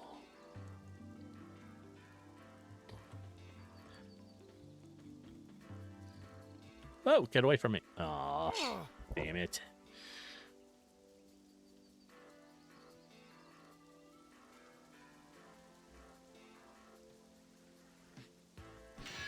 All right. Let me get through this.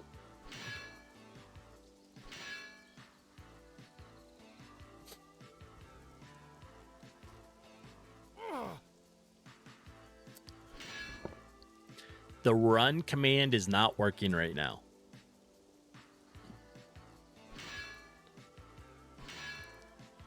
So I have to go all the way through this. All right. Let's super run. I want to go into here.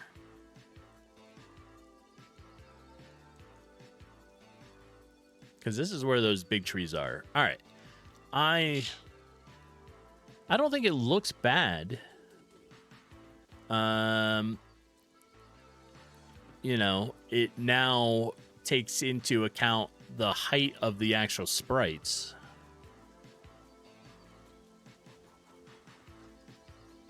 So that's not a bad thing.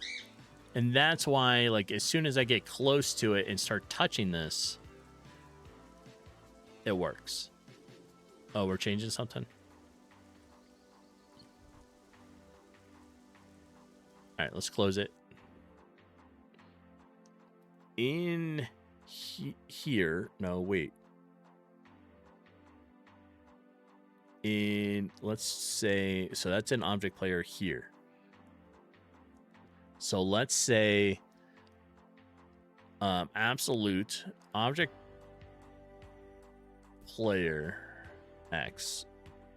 Change that. Object player dot X minus X that way. Greater than or less than sprite width times 0.5 instead of the 120.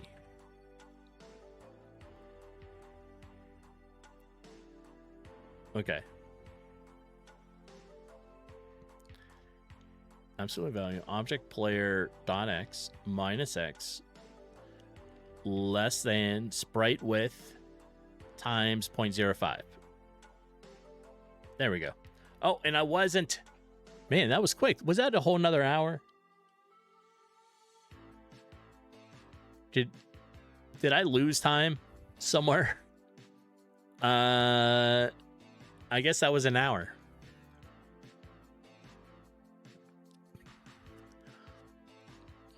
All right, here's what we need to do. I am going to get some more coffee. Right? I'm going to get more coffee. I'm going to come back. We'll continue where we left off, Brent, and then go from there. So, I will see everybody in a few moments. It did, right? That was an hour, and it flew by. I lost some time in there. My brain just stopped, and then it started up again. So, Yeah, well, that means another coffee break. I will see everybody in just a few moments. Hang tight.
Alrighty.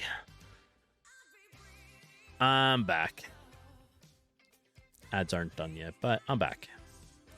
We're gonna change music stations too.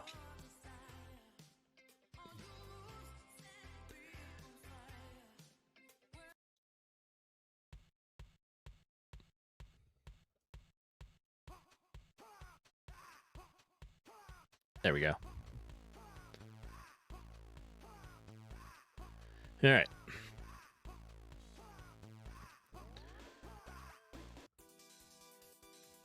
And looks like we're back. And I'm just messing with changing my music station. All right. So, let me catch up. So on Brent's player end step, yeah, we got that. On the other, on the the order inside the ABS doesn't matter. Oh, okay. Because it will always return positive. But yes, you were referring to the part after this. Yes. I fixed it correctly. Okay. So now, I'm just going to test it.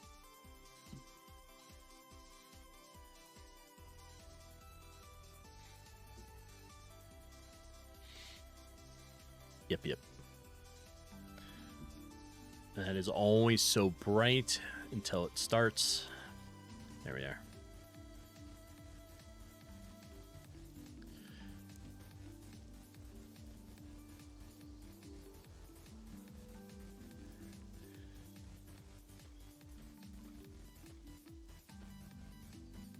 All right, so that fixes a little bit. That brings it so that you have to be closer to the tree to allow it to work, right?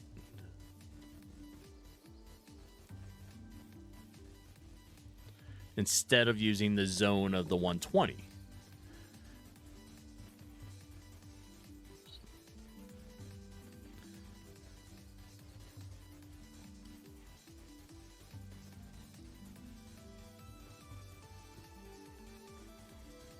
Well, Brent, well done. Yep. Well done.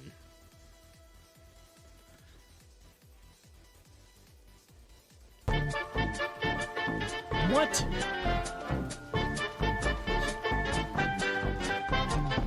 Brewer, it is good to know you are still existing. And thank you for the sub for 10 months. I appreciate it. You finally caught me. Well, don't worry, I was away for a little bit. So last weekend I was completely off. Then the week before I was away in Nashville for work. So, and my schedule's changing starting this coming week. I'm going to be working Monday to Thursday, and my new stream schedule is going to be Friday, Saturday, Sunday. Just because Monday has not been reliable because of work, and now I'm fully going to work like all day Monday. So you've been dealing with stuff, which is fine. Always take care of yourself, and we're always here, so we got you.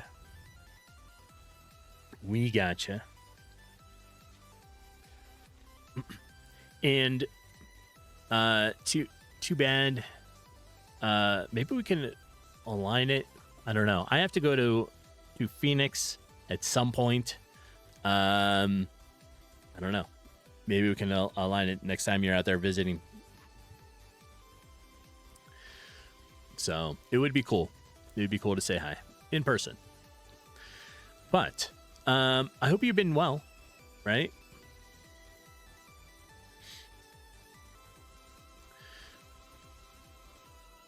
That will be a bit.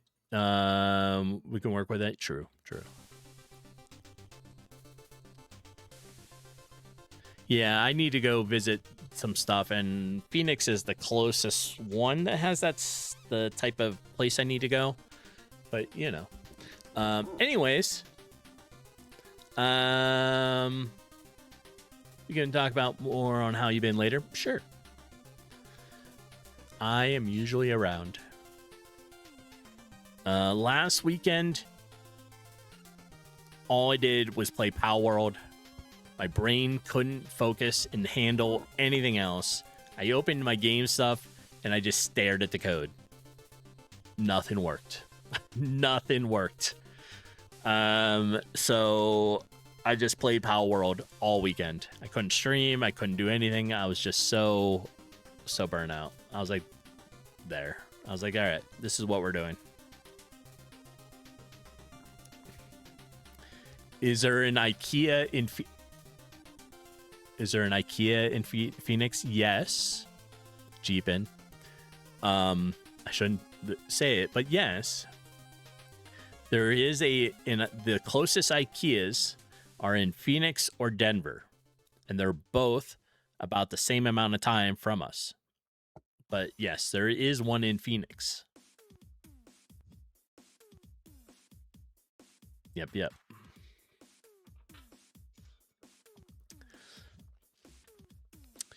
Oh yeah, there's my new link. I'm terrible with it. But if you have missed a stream in the series so far, I am in fact working on my YouTube. Right? And it's mostly just me uploading the streams to it. They are in a playlist of the different games. So RPG Game Dev, we have the RPG version 2, top-down shooter, that kind of stuff. It's mostly just that. It's just someplace for me to keep them. But you can go and visit it and check up and watch anything you've missed. It's just a good place for it, right? Starfish, IKEA doesn't seem to be the same after the pandemic. It's not as good, so keep your expectations kind of low. Uh-oh. That's too bad. And I don't know if you have ever done it, but if you try to have anything from IKEA delivered, it is extra super expensive.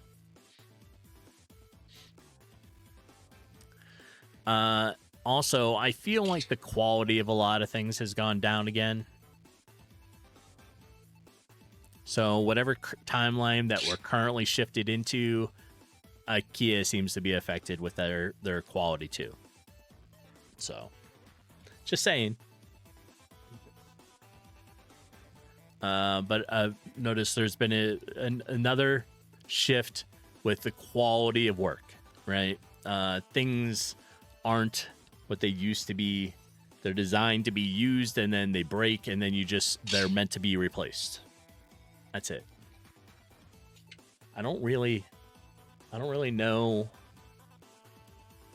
why we're on that kick, but we are. And yeah, I have noticed it recently as well that, again, the quality has changed.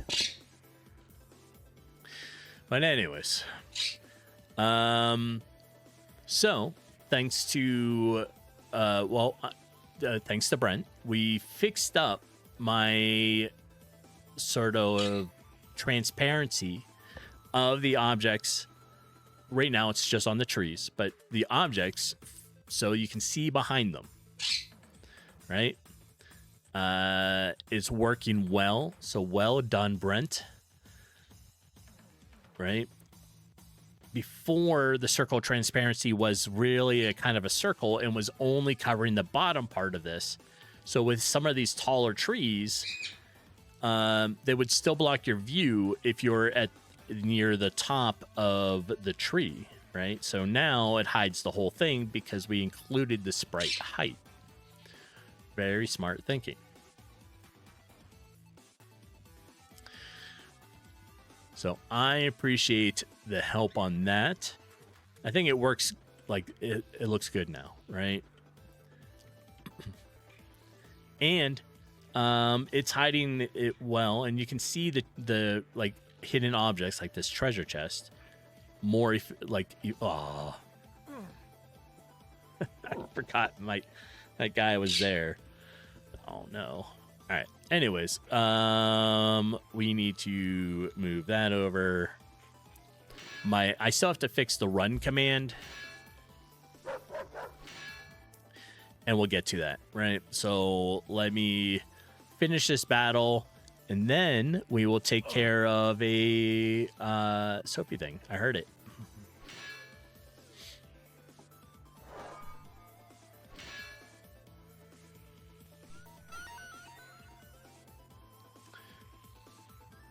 Who did that? Starfish.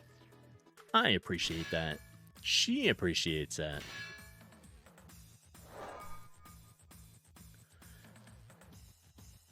All right. Let's switch over here real quick. Because the stinkiness. Yep.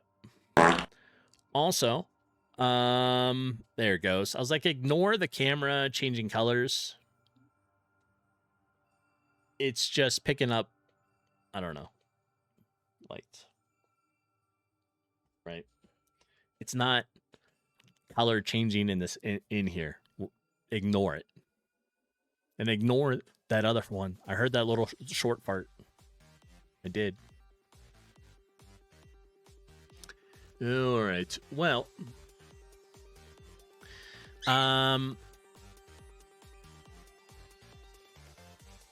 you don't think you've ever bought anything from IKEA? Interactions are a bit slow today. They must be sleepy. It could be. They could be. They're dusting off the cobwebs. They haven't been used in a bit. That's all. When I lived in Ybor in Tampa, IKEA was 1 block away from me.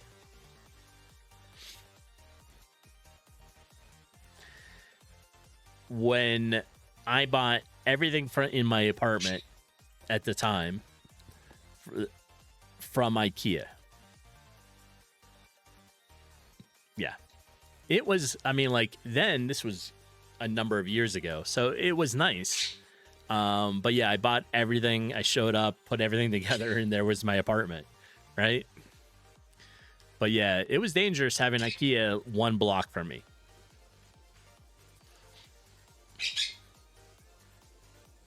Right, Arwen? Yes. This was way before Arwen. She's like, I don't know about that.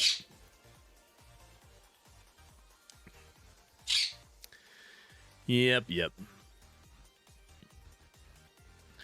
All right. I see some sort of weather notification. We're supposed to get more rain today. So this evening, it's when it's been raining. And, yeah, it'll probably be like another monsoon rain.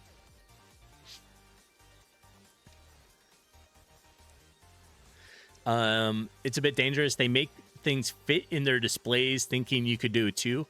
You could. You just have to hire the people from IKEA to put it together. Then it all fits together, right?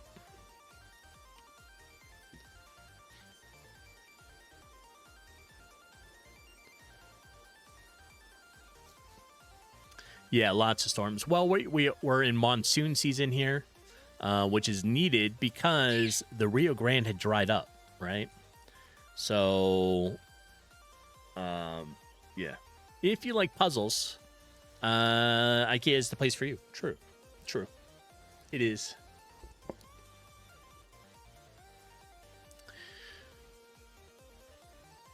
For 5 minutes, yeah, calming the dust down. True. All right. Let's think about this. What else do we need to work on? Probably a lot.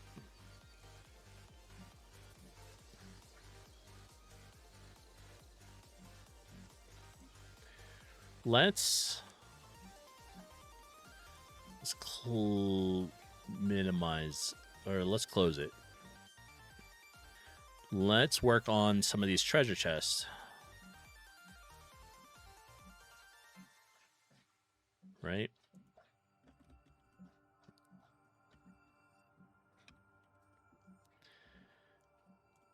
So in here, we have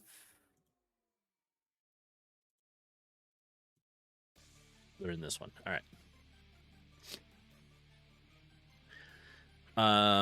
You'd be surprised. I have so many Allen keys, Starfish. Right? Just because you need Allen keys, and you need them, like the Allen wrench stuff. I have whole sets. I have both standard. I have metric. I have multiple different sizes that are beyond them. You never know what you're gonna need, and it comes from putting your house together, right? All the time.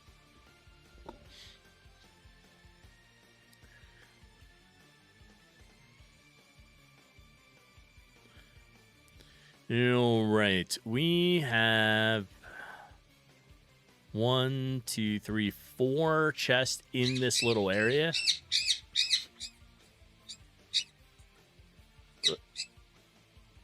What, Arwen?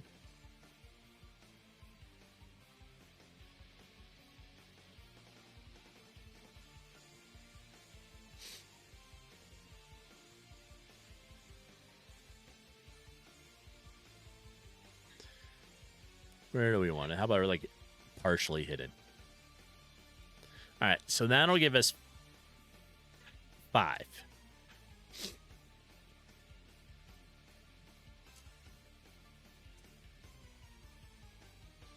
So we have 1, 2, 3, 4, 5. All right.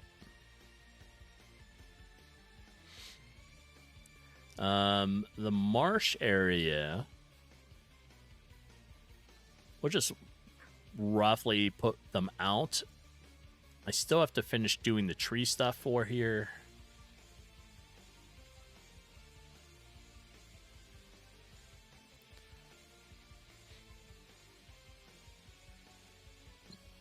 So we got 1, 2, 3.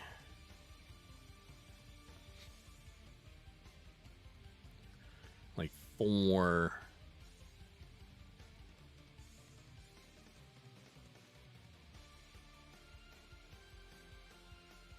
5. We'll put one like right there. Okay. That should be good. I don't want to overload the area with it, but I do want them out there, right? Once I finish the trees, I'll move them and adjust them so they're a little more hidden.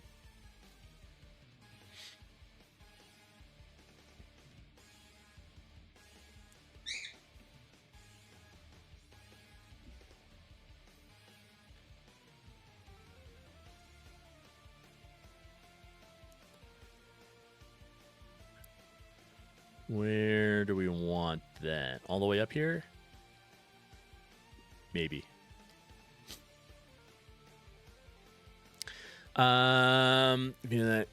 Arthritis and what do I get all worried. Your finger is going to fall off. True. She has a splint to hold her finger onto her hand, right? So when she doesn't wear it, her finger is going to fall off.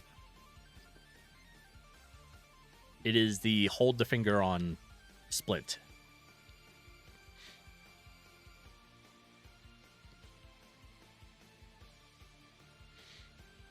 Yes.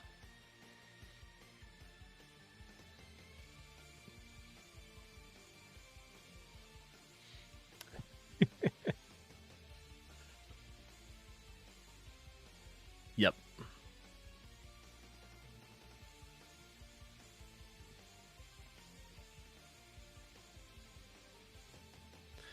That is what I call it.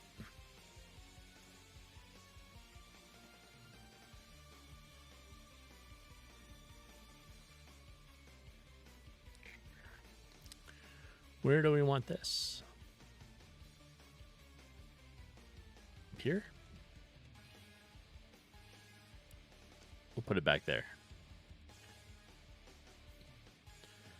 We can put one just hanging out. Like up here. Part zombie, yeah, All right, that'll work.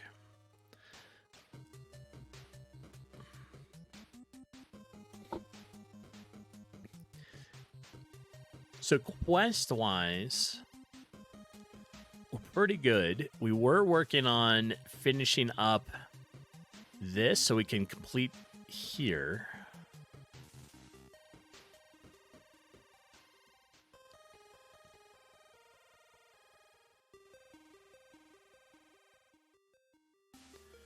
Right?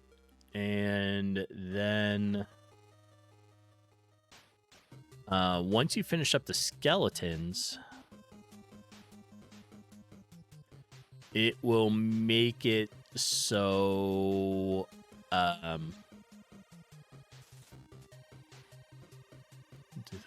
should be fine. That's 1, 2, 3. Then you have the quest to find your companion.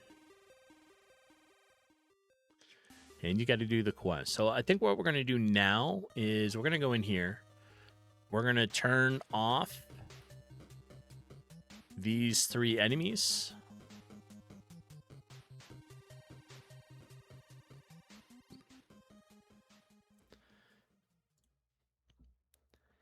So 1, 2, and 3. We'll keep those hidden. So, Jeepin, you got to do work. You guess you better go fix the IP phone that is broken. You did your research and you think you can fix it. Excellent. You got it.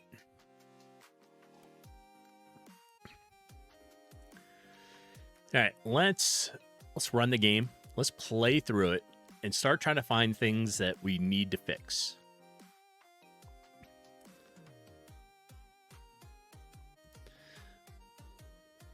Some of the stuff that I know right off the bat, we still got a whole list of things, right?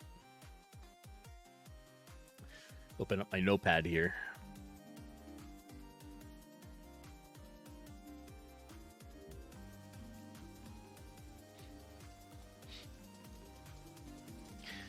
I'd like to get a point, I think it's coming up, where it's just going to be put into beta testing, right? So it'll be open beta. It'll always just be there. And you'll be able to test things. Some stuff's a little weird when it's in browser play, but for beta testing, I think it's fine. When the game is final and ready to be launched, you can play it in beta. Or, I mean, you can play it on the browser, but it'll also have a download.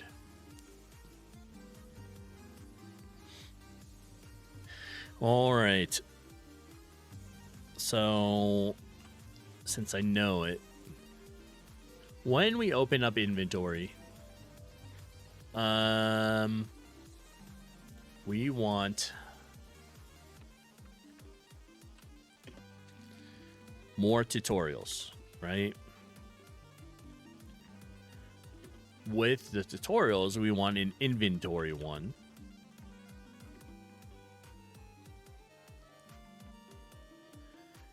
Maybe highlighting the different spots this stuff can go in.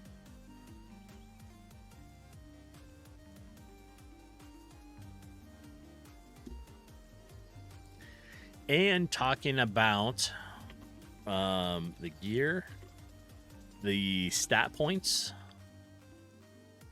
right?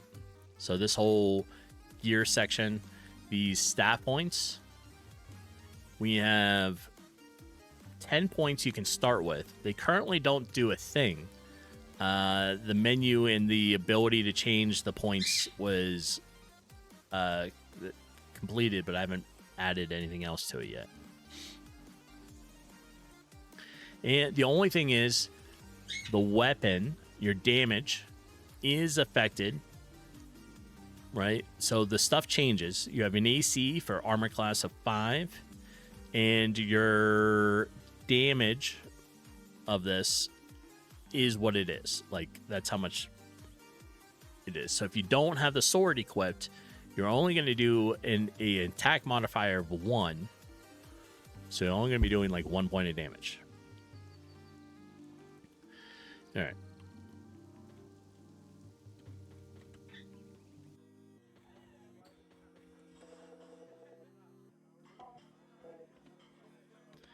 So we need a job.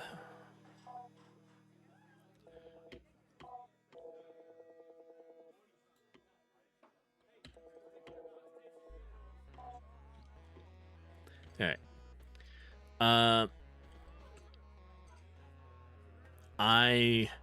Yes, I had put a different enemy down here for testing as well. I was testing it in different rooms because I was having a problem.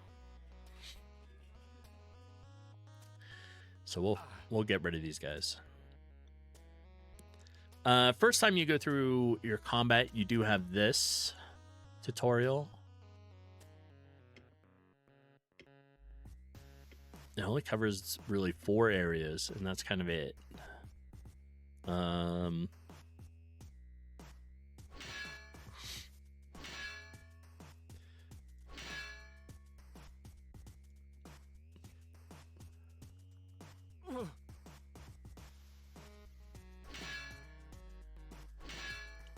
two. All right, I was able to get all 3. Oh, damn it. What are you doing here? So apparently I also have to remove those guys.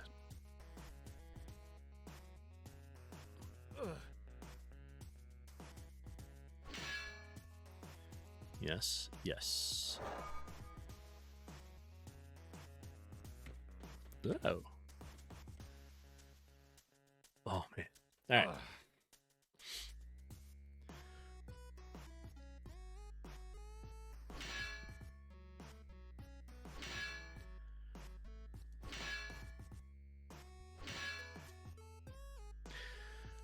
I'm noticing it's kind of monotonous on the noise for the sword hits. So light attack and heavy attack kind of have similar sounds.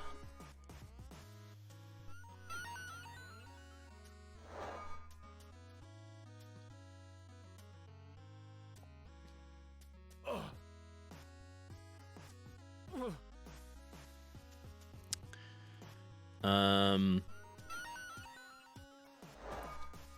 right, so that's light attack. That's heavy attack.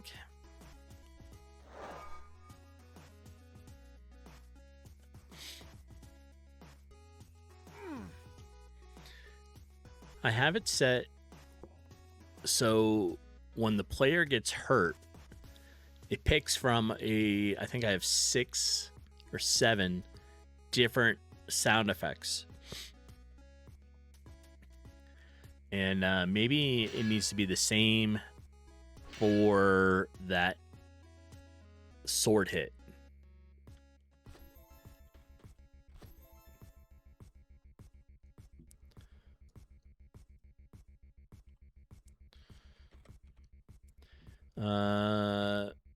Journal needs to get worked on a little more for the visual. Right now, that's all right. So we need 5 more.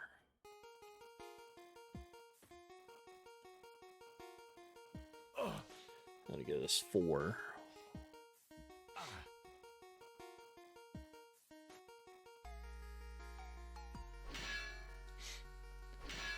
Two.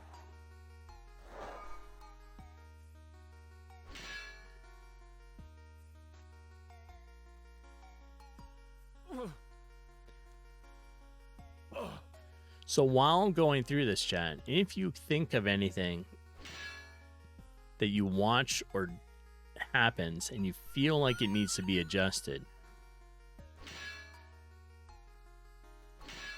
please let me know.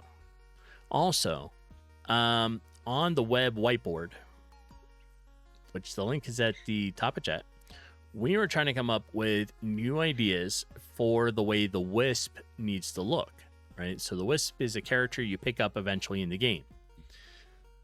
This is currently it, and it moves and changes the shape, and these little elements circle around it, right? But we're trying to come up with ideas about what a Wisp should be.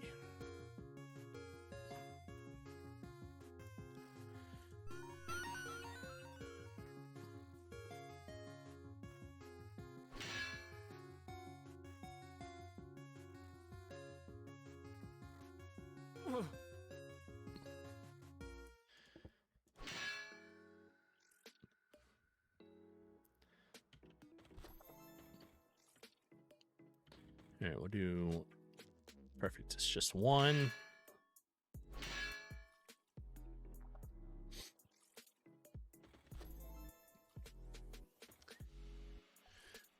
One handy resource you could use is the GameMaker website itself has a pack of really nice particle effects. So I think it's on their asset bundle page. Right?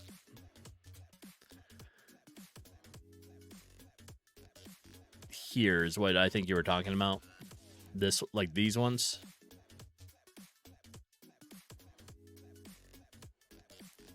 Or, yeah, particle effects right here.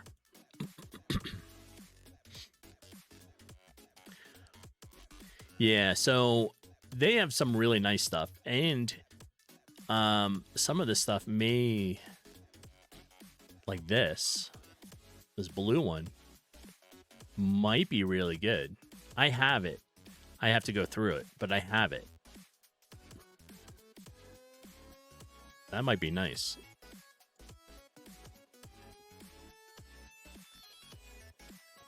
Yep. Yeah, if you're use GameMaker, and if you have never, all these packs are available to you if you have an account with GameMaker. Free. You don't have to pay for the license stuff yet to just use these packs, right? Oh, I just had an idea. Okay, so this, I've always wanted to upgrade my early game, the very first thing I did was I remade the game Asteroids, right? That was my first attempt at a game. And it looks just like Asteroids. So the white wireframe. I've always thought it would be fun to take that and upgrade it and give it like another version that is like more color and looks to it. Anyways, that's a side note. Yep. But yeah, I do have this. I'll have to go through and look at it.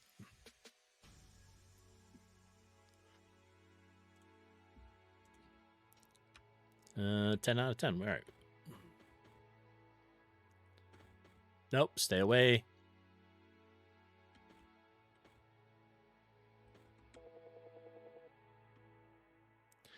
Let's see. I need to get it so that when you go back to it, instead of it saying need a job, it should say turn in, right? It should recognize the flag has been tripped, that you have the stuff and you're ready to turn it in.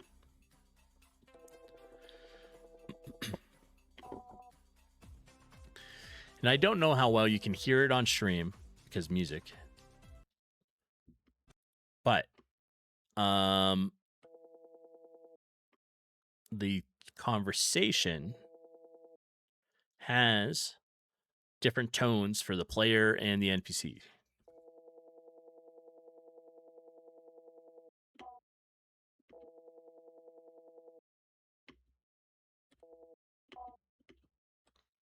Right? All right, we already have two.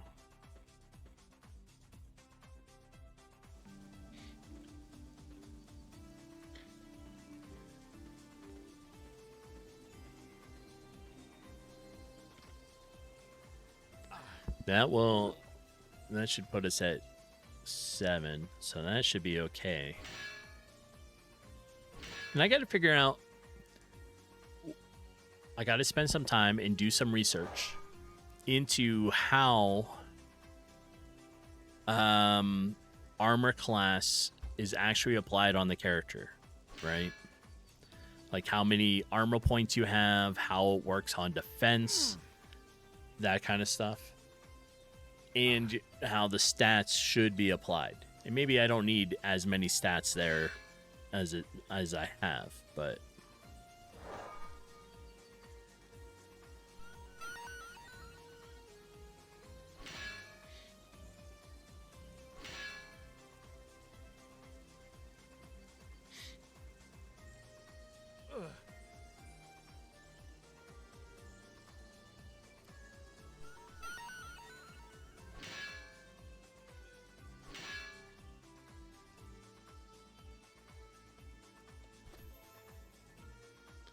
what do I need? 2 more.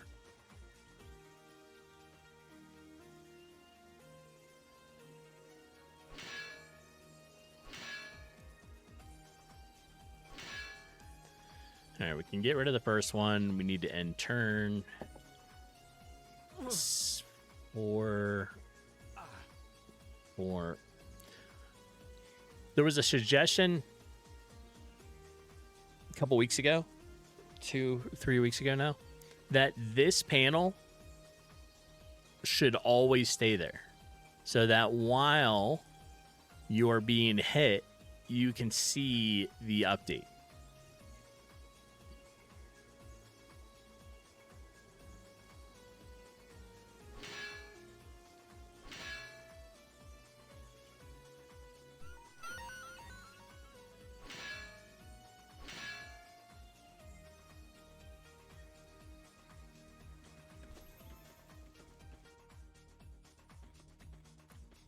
All right, let's head back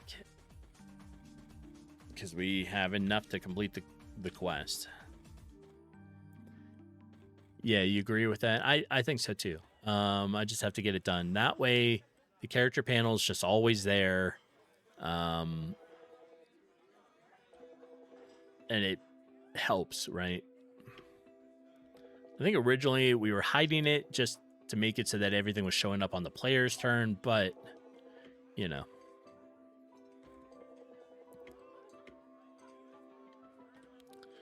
All right, let's look at the shop.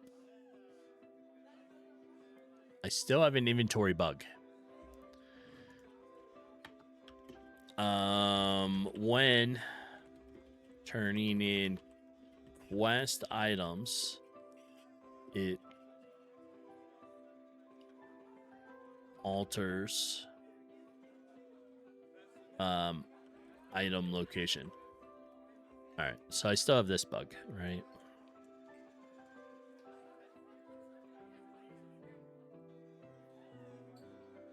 Yeah, what it does is it moves them all over.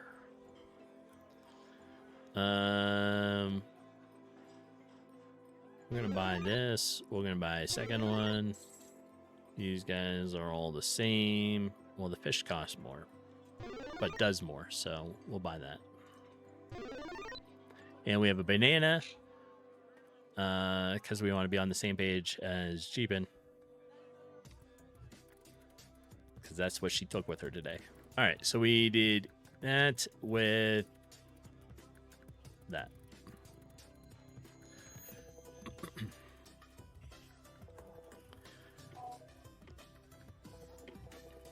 All right, so now we have to head in, go find the cave.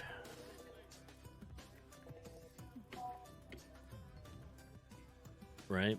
And we need 4 skeletons.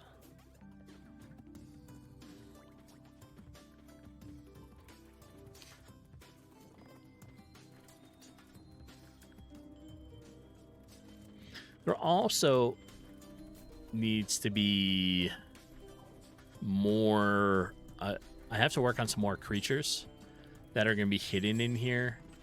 I have a couple ideas for some. I think I'll spend some time this weekend working on that. But I'm trying to get the main flow down first.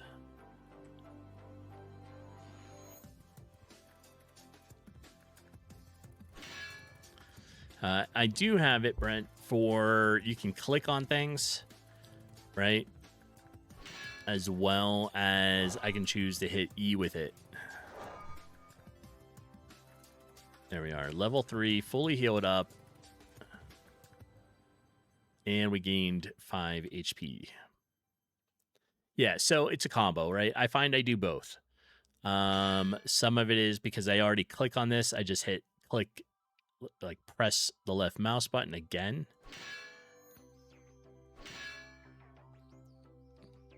I think the only problem and I will fix it this weekend, is I can't run away. That button is broken. So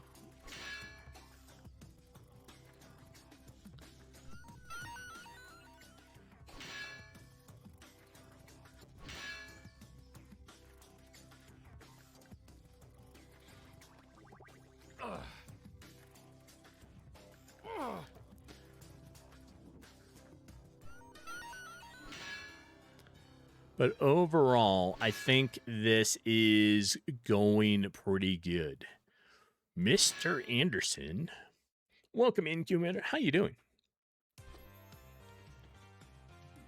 Where are we at? 6 out of 5. All right, we can head back.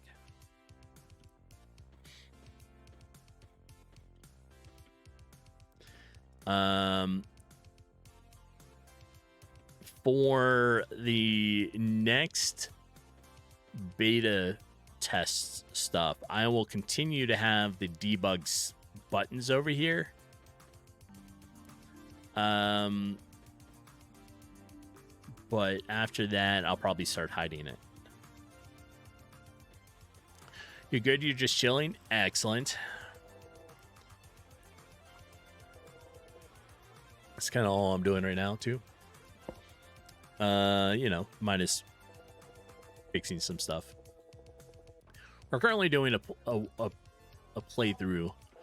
We just finished quest number 3, which was the skeletons. I do need to eat, and we need to go to the shop. No burgers.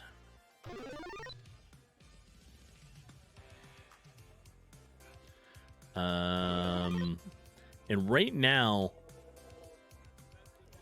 I have it set so that every time you open the shop, you'll get a different set of items. That's going to change. It is. What I think I'm going to change it to is make it so that it does it every day. So every in-game day, the stock will change. Right?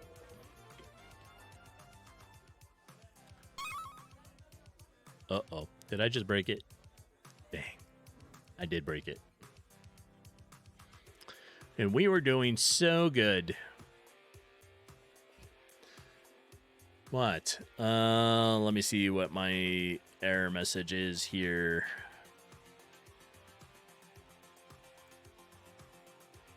All right, so we broke it when... Let me put that in my notes. Try to sell quest item. Extra quest item. And we got that. Okay.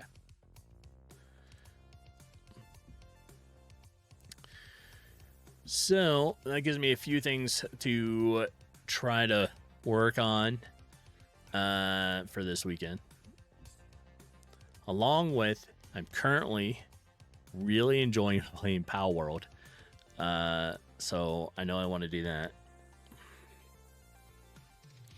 Now, we're starting to approach time. So let's think. Tomorrow, I am going to be streaming. Same digital time, same digital place. So it'll be at 7 a.m. Mountain Time. Monday, I start my new work schedule, which I've been slowly switching to. But it is now, I work Monday through Thursday for 4 10 roughly hour shifts, right? And now I will be off Friday, Saturday, Sunday. So in replace of Monday, I'm going to be streaming on Friday morning. That's the game plan. I guess we'll wait and see how it goes.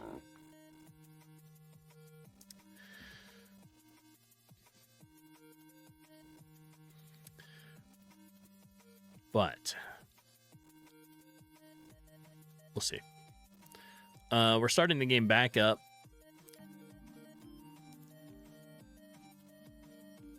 We're going to wait for this to go away, and then we're going to use a debug here key, which is for hitting P.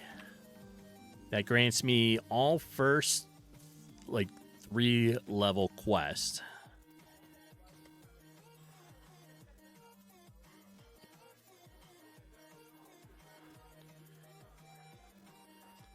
And now we'll see back again. What can you do for me?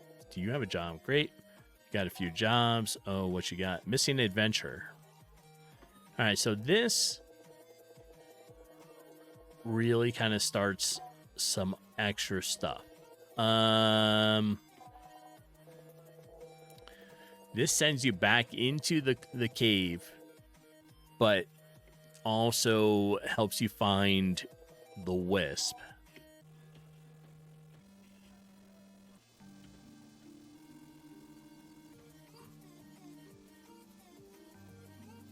So you got to go to the harbor, which this is the first time you'll be really finding it unless you decide to just walk around and start exploring right away.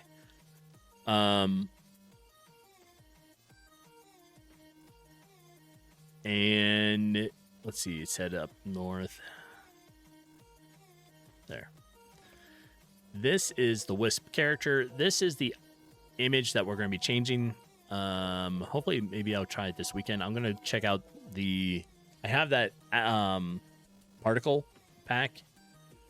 So we'll get that, I think, fixed too. So now you have the Wisp.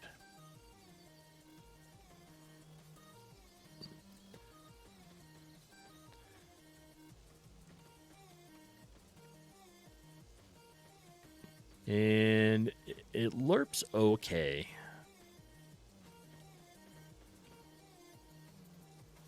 It's not super smooth, but I think it's all right for now.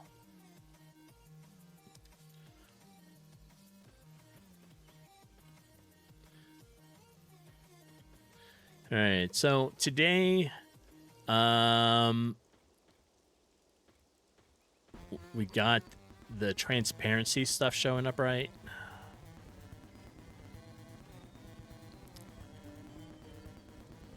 I'm pretty sure if I go back through the cave, things have respawned. So I'm going to have to fight my way back through, and I can't run at this time because that button's broken.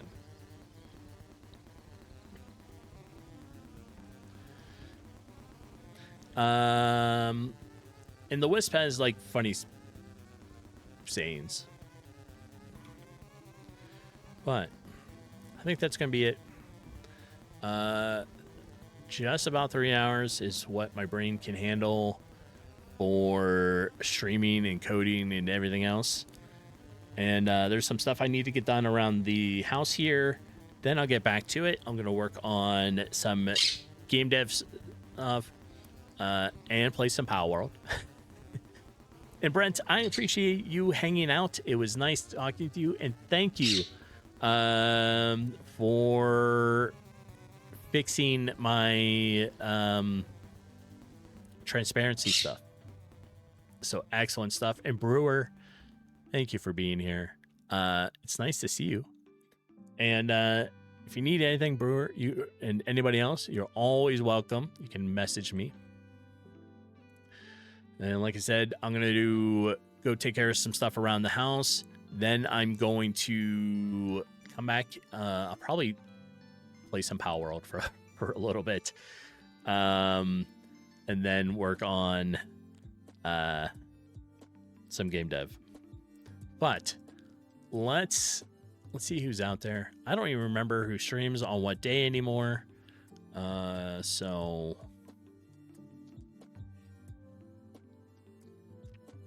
let's just see who's out there. Who's actually doing game dev this morning? I see lots of people doing lots of gaming.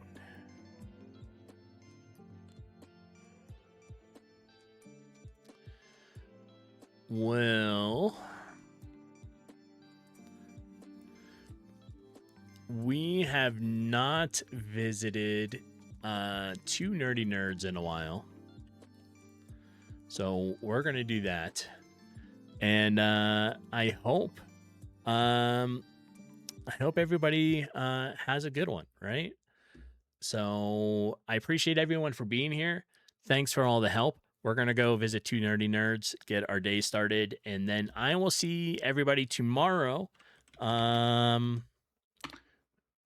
digital time, same digital place, couple hours. We'll see what I've been able to get done today, and we'll take it another step farther. And that's it. So I will talk to you all later. Hope everybody has a great day. Bye now.